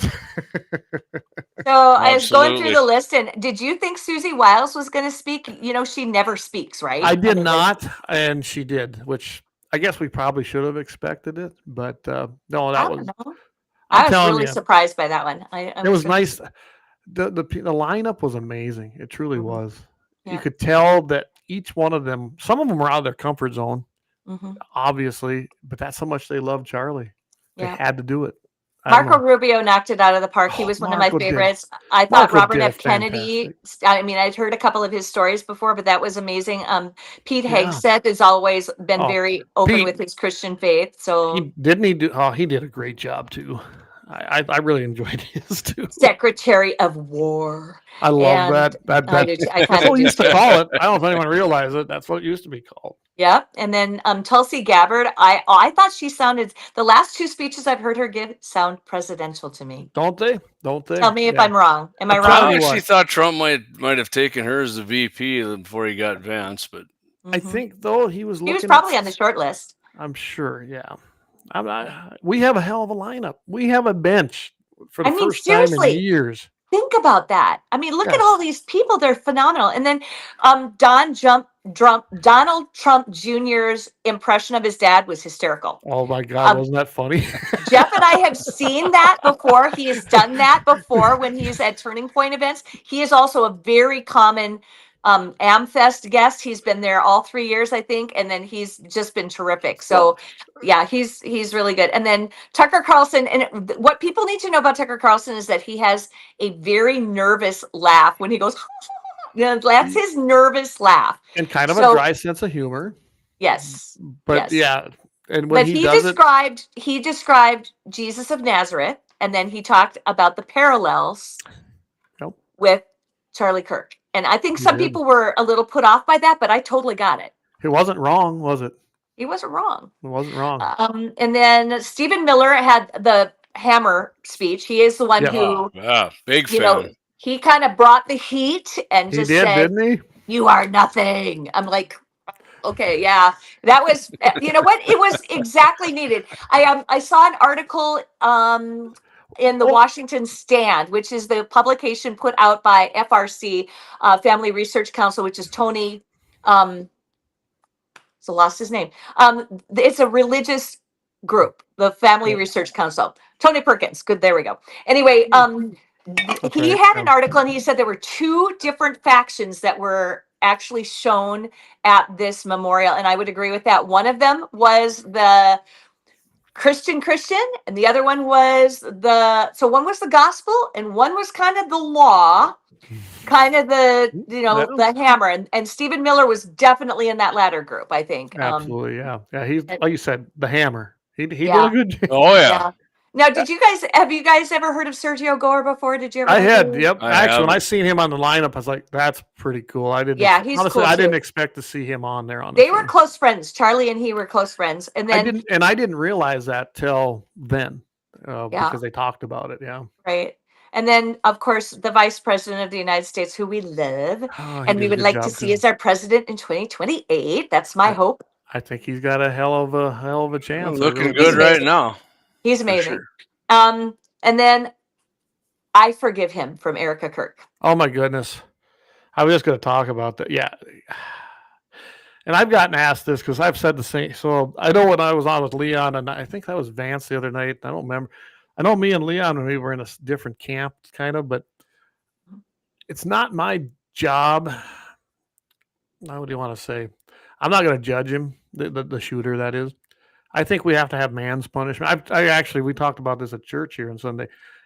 I said, there's man's punishment, and I think this man has to face man's punishment, which is a judgment.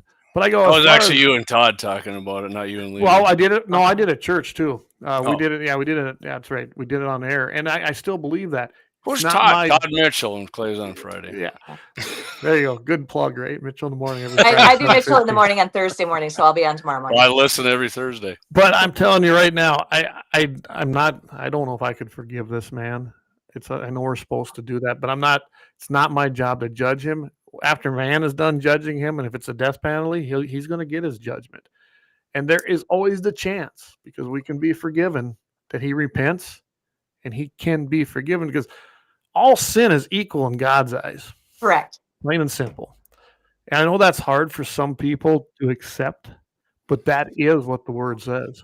So I don't know. Well, I will tell you that when I spoke at Charlie Kirk's memorial that Jared put on, and he got several of us to help him put that on, and I spoke at that one in Bismarck. And I apologize, I couldn't be there. I got invited. It was not in the cards that day. The first thing that I did when I spoke is I repented of my sins, because that's what we do in my faith. And so you know what? I am a poor, miserable sinner, and I know it. And by the grace of God, he has washed all my sins away. I fail every day, Lori. I fail every day. And that's what you got to do. Yeah. Yeah. So after she spoke, then, of course, our favorite president spoke. And when he said, I still hate my enemies, I was like, dude, you know what's right. You know what's right. So he said, well, maybe Erica can help me. I'm like, yeah, maybe she can. So maybe can, but honestly, that was so Trump. It was so Trump. It was so him. But you know what I love about it? Because if anything you say about him, he is authentic. And that is what we are missing in all of this. Absolutely. We're missing authenticity. So I just wanted to go through the whole list and kind of relive the whole thing, because I was in awe and I was moved. And I will tell you, I came out bolder, more courageous, and walked around with my shirt on and my RNC red jacket on, and I didn't give a flying leap what anybody thought about it after that, and I'm still in that mode. I think something changed, and something big changed in this country. And I think even myself, and I was a pretty bold girl before, but man, look out. So I was at the airport, and I'm standing there, and I've got my logo on my shoulder that has the RNC logo and my name, and it says Team GOP on there, and I didn't even give a crap if anybody saw it. I was like, I don't care. I'm going to see all you people. Either you like me or you don't, whatever. I do not care. I do not care. So I'm standing in line at the TSA pre-check line, and this guy looks at me, goes, I like your jacket. And I'm like, and I'm like, thank you. I said, were you there? He goes, yeah, I was there. And then we had a third guy who was there, a younger guy. And I said, where are you from? And he goes, Sweden. You're flying back to Sweden? Dang. Yeah, I flew here from Sweden for this memorial, and I'm flying back to Sweden. But this went way beyond Christians, conservatives, United States. This went worldwide. Did you see London? I know. London. Think about it. London's not exactly right. And London streets, and I remember the media is like thousands gathered. No, I don't. Millions. If you looked at how far that went, it sure looked like. When you compare it to the big ones that have been in DC, which you've been to DC, I've been to DC. When they fill them all and it goes beyond.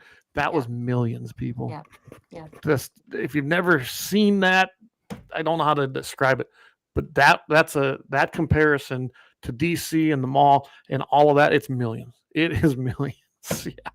I got very emotional when the whole entire stadium was singing "Holy Are You, Lord God Almighty." That song I knew, and I have never experienced anything like that in my life, nor will I ever again. I'm certain. What we seen there, that was that's why when I watched it with my boys, I said, you guys are witnessing history right here. Yeah. You truly are. It was kind of crazy. And JFK, even nothing compares to that as what we saw this weekend. It really doesn't. Yeah. It was amazing. Do you want me to do show and tell really quick here? Absolutely. You're on. I told you you'd be here longer. You're all right. Let me just say, you're right. Okay, you were I'm right. not always right. Okay, so Lori if you texted saw, me, she goes, hey, really? I've got a couple more pictures that I think I gave you. You want to go through a couple more pictures, and I'll talk about those, and then I'll show you some show and tell. Well, you gave me this one. I think I got them all. Okay, this is showing where I was seated. So that little arrow on the top there shows where I was on the floor. In the front, you see those darker seats up there? Those are nicer chairs, and those were like where all of the secretaries of everything and all of the VIPs were. And we were just behind the VIPs there. So we had an amazing view. You had really good seats. Yeah, we did. They Turning Point has been very good to the RNC people whom they have befriended, and we love them at Turning Point, and they love us, and they are always very, very kind to us. One more picture should be of let's see, what was the other one that I have? Did I have a picture of the four of us in the vehicle when we were riding to the no, if you sent it, I did not get that one. Okay, that was pretty hilarious. We're all squished in the back of the car like sardines. Okay, so this is and I think I thought I had given you a picture of what the posters were like on the crowd, and it's hard to see unless it's close up, but this was the poster that I had on my seat, and I brought it home with me on the airplane, and it says, "Here I am, Lord, send me," Isaiah 6:8. Yep. So I brought that home with me. And if anyone's wondering, that was when they did the red, white, and blue in the stand. Yes. And from what I understand, that was pretty organic. Red, white, and it was actually black. It was red, white, and black. Okay. But that was so organic too. I know, that they just did it. Happened. Yep. And I looked around, and it was dead silent at the time, and I know. I couldn't even. Yeah, it was really moving. This was the other one that we had that said it's a little really shiny. Nice. Yeah. Was that one of the ones you were talking about was on the tripod? No, I'm going to show you the tripod ones here. I'm going to turn that light off so it's not as shiny on there. There you can see these are really amazing because okay. So they had, as we were walking out, out of the venue, they had these poster boards, and they were mounted on tripods. And my amazing RNC girlfriends said to the Turning Point people, "Hey, could we take some of these?" And so they let us have 3, I think. I think Fanshawn's got one, and then Laura took one, and then they brought another one for me. And then Laura, who is flying back to Hawaii, is like, "How am I going to get this on the plane?" And I said, well, I actually got bumped up, so I had the opportunity to sit first class, which is kind of a rarity, but kind of cool. And I thought, okay, well, maybe I can just take it to the front, and maybe I could send it back to myself, or maybe I can try to figure out, put it by my knees or something like that. Well, fun fact, if you're in first class, this is a little pro tip. You can use the place where they hang the clothes. They have a little first class closet where people can bring hanging clothes and put them in there. And so this is what I brought back. Yeah, that's just, look at this, guys. Awesome. I don't think you're going to see that too many places. Yep. And I don't know if you heard the story about him, how he taught himself to get better at flipping the hats because he was so poor at it at first when he started doing it. Wow, so, really? He was an athlete. He was a basketball player. He was a good basketball player. They were telling the story on the actual Charlie Kirk show. Oh, we lost her again. Just a second. We'll bring her back. We'll bring her back. This is the last one, and this one is the one that gets you in the feels. It was about killing me being on the airplane. I was trying not to cry the whole trip back because I was carrying this with me. But this is the one. Yeah, this one here. Yeah. Oh, yeah. Yep. Yeah, I think that kind of summarizes it, don't it? Yeah. There was definitely a genuine love for each other there. between those two people and their love for Christ. I mean, Keep it I don't know if together. we've ever seen it. Yeah. Yeah, it was obvious that they adored each other. If you've ever seen the video of how they go back and forth talking about how they met, or if you've seen them That's a when they great first video. did the podcast together, and they just cannot keep their eyes off each other, and you can just see It was how connected was absolutely an amazing love story. If I'd have known, I might have been like, man, you definitely married up. Yeah, no joke. No kidding. Yeah, that's all true. I'm a pretty lucky lady that I married a man who would go with me to Turning Point events. And then what we did was, we're backwards in my family. It's the old people who introduced the young people to it in our house.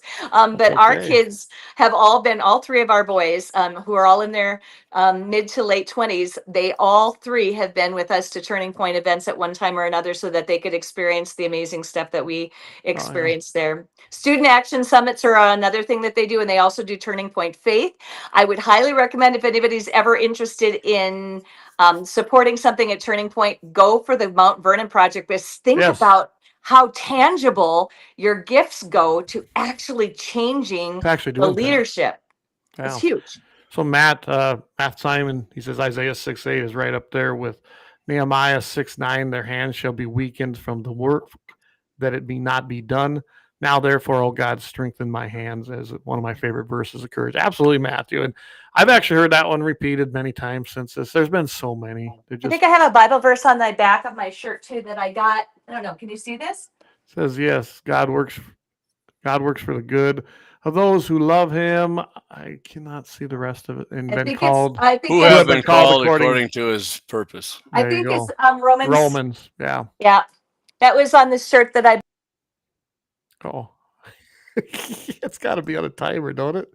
I think it's on a timer, Lori. I think it's. And then it's going and it's like disappear again. There she goes. Sorry, guys. I feel like we keep resurrecting you. Yeah. Here I go. Yeah. Sorry. So, what you don't know is I'm just adjusting my makeup every time that I'm gone. And that's what's going on. Gotcha. No, it's been a pleasure to be on with you guys, and you were right. It's a full 2 hours, and I'm not. It goes fast. It's easy. This has been a great show. It's been a fun show, and I love sharing this show with Patriots when we do it. I know Jamie didn't get to talk much, which that's not usual. But what's the matter? It's me. Hey, I'm just taking it in.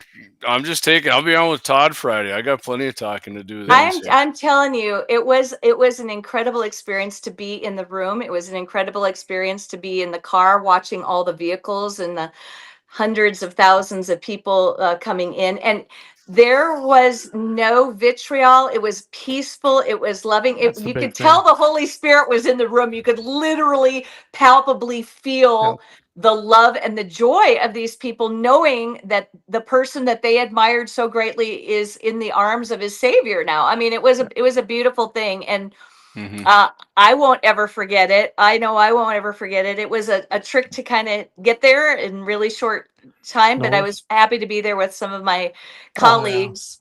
So I will put this up here. I just had this sent to me. Evidently, this is in Mandan on the Strip now. Yep. Oh, absolutely. It's on the East End for sure. I didn't know that, but that's awesome to see. Love that. That makes my heart so happy. There you go. The hockey guy is on with Daryl on Monday's got a free plug.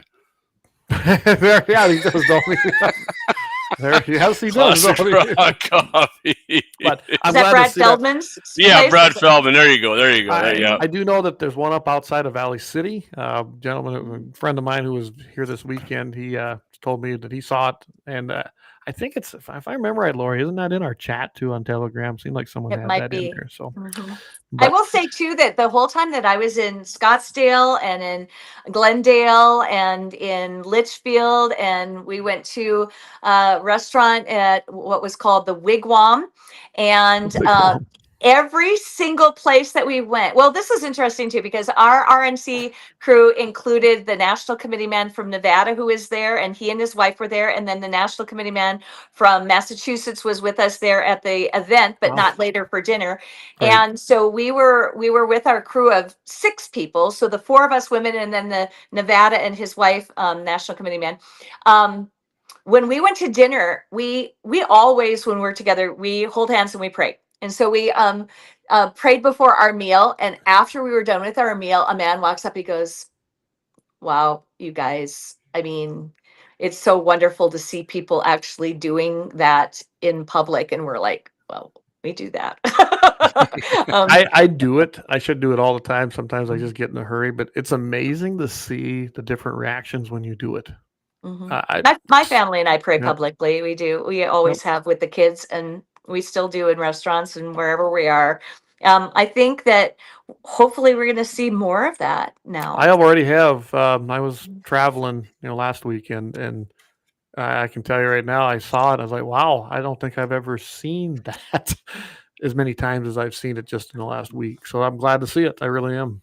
When we were in Scottsdale and we were there and we met some of those younger TPUSA girls like Charlotte that I was talking about, and Malia and their friend Hannah, we had a server come up to the table, and she was a younger gal, and she said, I'm from Venezuela. I will be serving you. She goes, are you guys going to the memorial tomorrow? And we said, yes. She goes, I really want to go, but I don't think I can ask off work. And she said, you know what? I pulled out my Bible and I read it for the first time in years. Wow. I can't tell you how many different things like that happened over just 3 days, but it was one after another. The guys at the airport, on the airplane, when I was in Minneapolis flying to Phoenix, I had a little stop over there, but I got on the plane and there was a guy who came up the aisle, and I was sitting on the right hand side, and he comes up and he's got a MAGA hat on and he looked at me and he saw my red jacket, and I looked at him and I went, and then he does this. like we were in the secret morning Charlie club.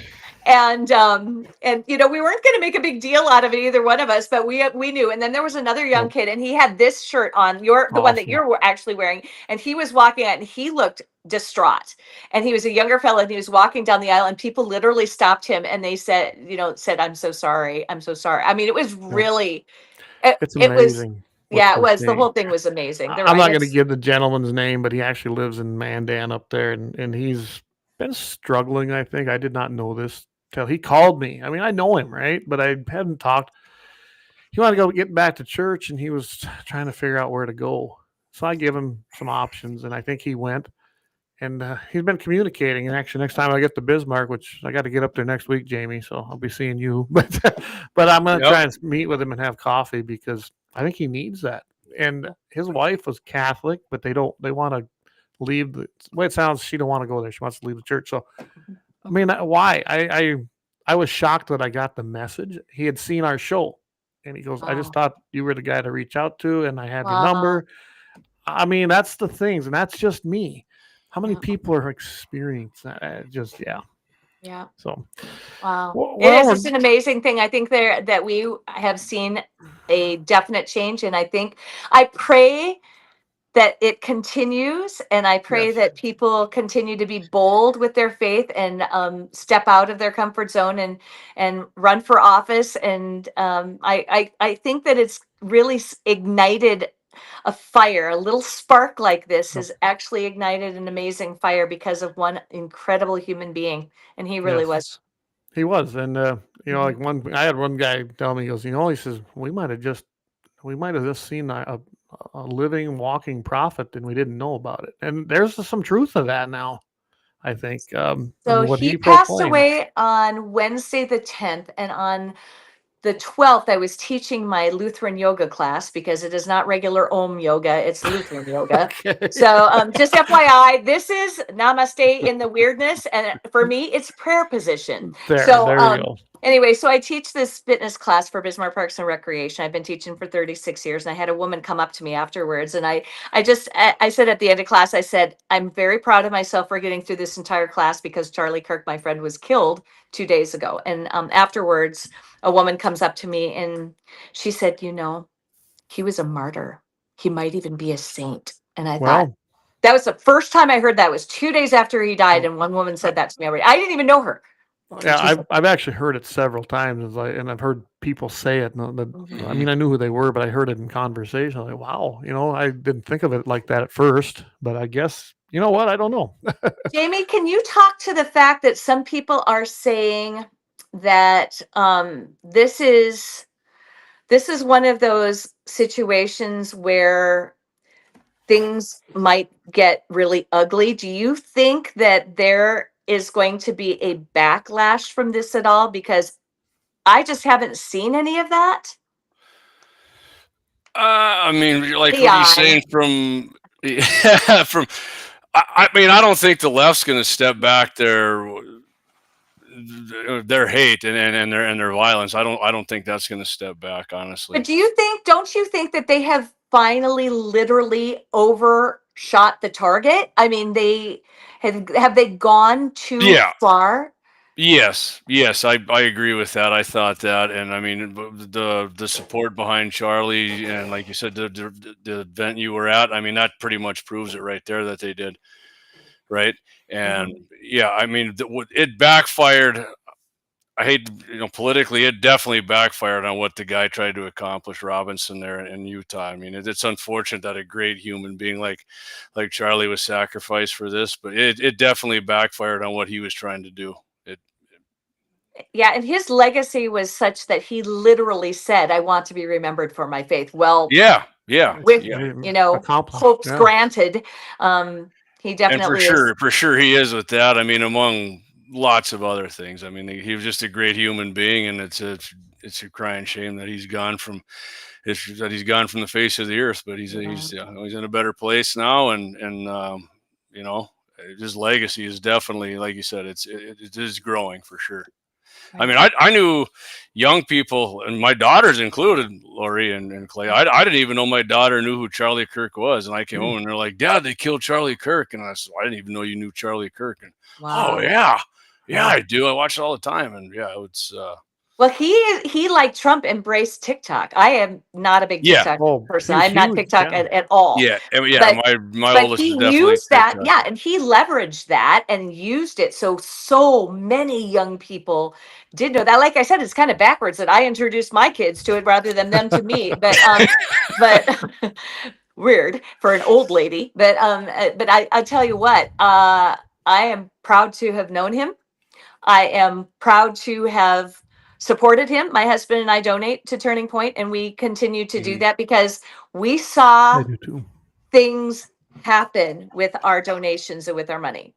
And so it's really easy to donate to something if you feel like the people are going to be responsible. They're going to put the money literally to boots on the ground and people on the ground and doing the things.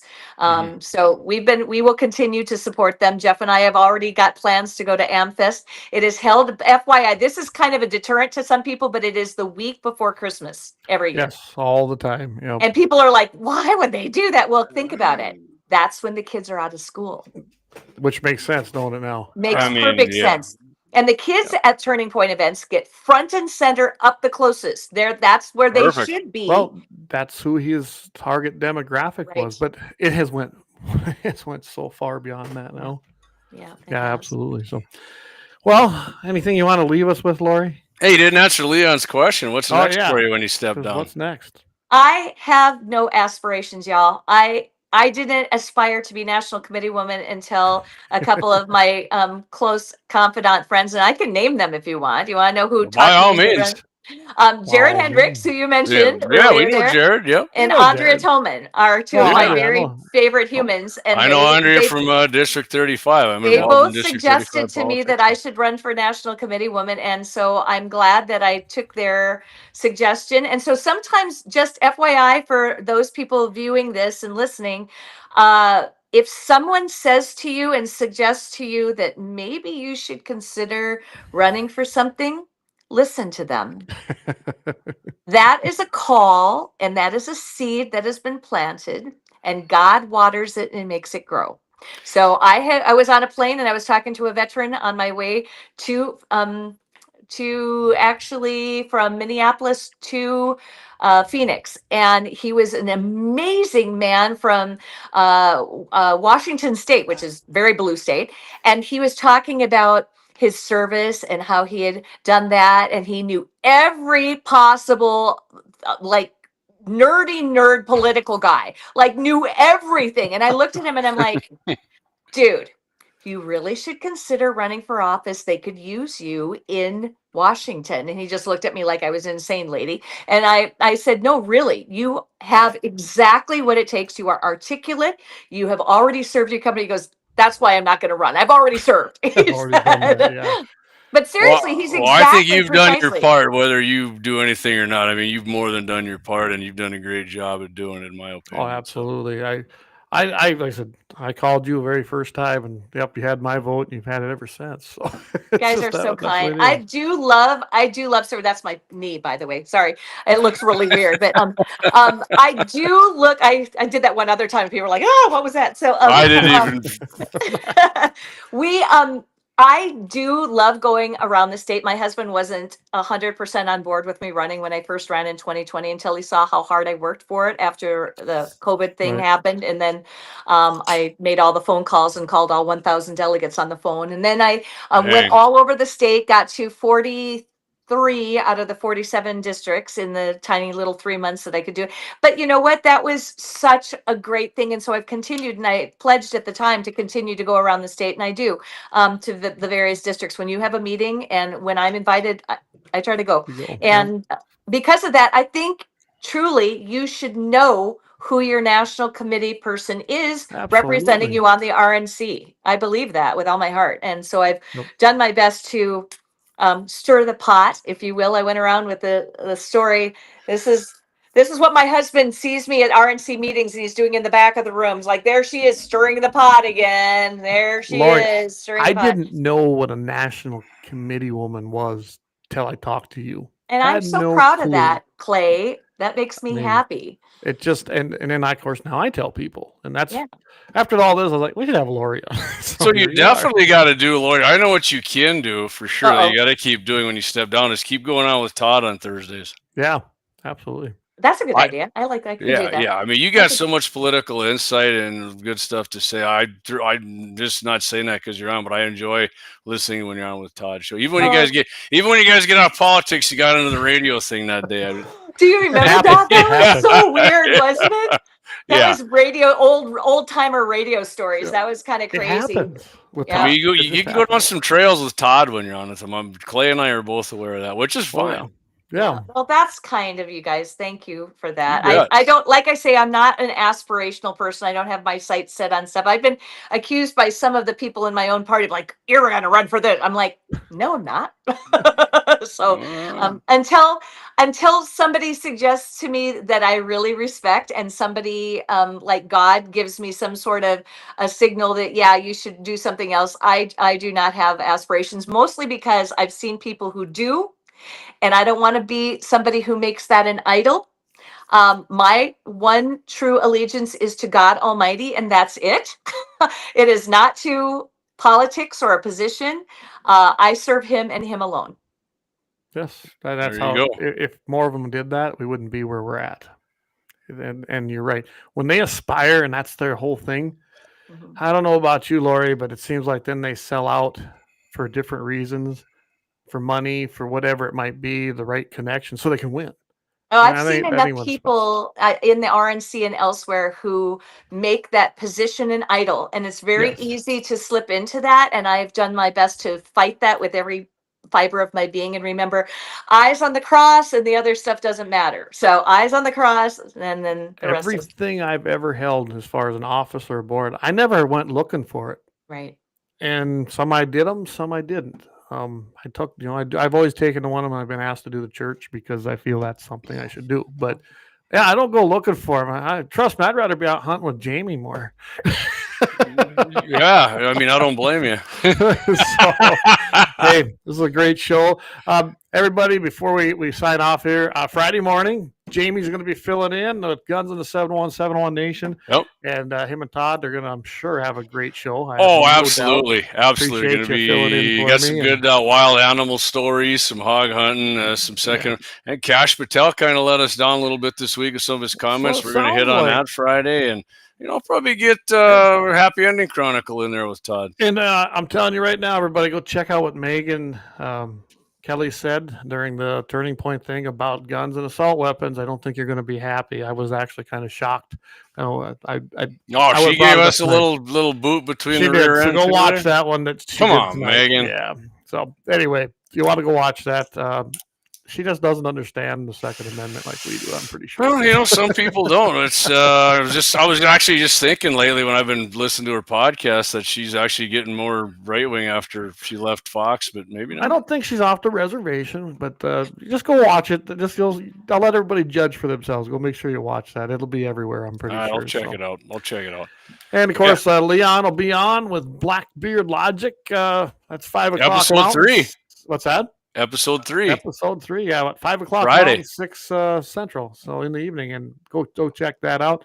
And starting in October, we're going to go to an every other. So you're doing next Wednesday, right? Next Wednesday. So every other, episode 32, Wednesday. Bringing Back 701 Nation. Yep. I'm actually having on our man Boom Country Hydrographics from Dickinson. We're going to tell us what he does out there and talking some Second Amendment, some gun stuff, long range shooting, and a term he told me I didn't know, SLR, super long range shooting, which we're going to find out what that is. And I got another couple things coming. There's some new ammo out. Your carbine there, your 308. You think that's too slow?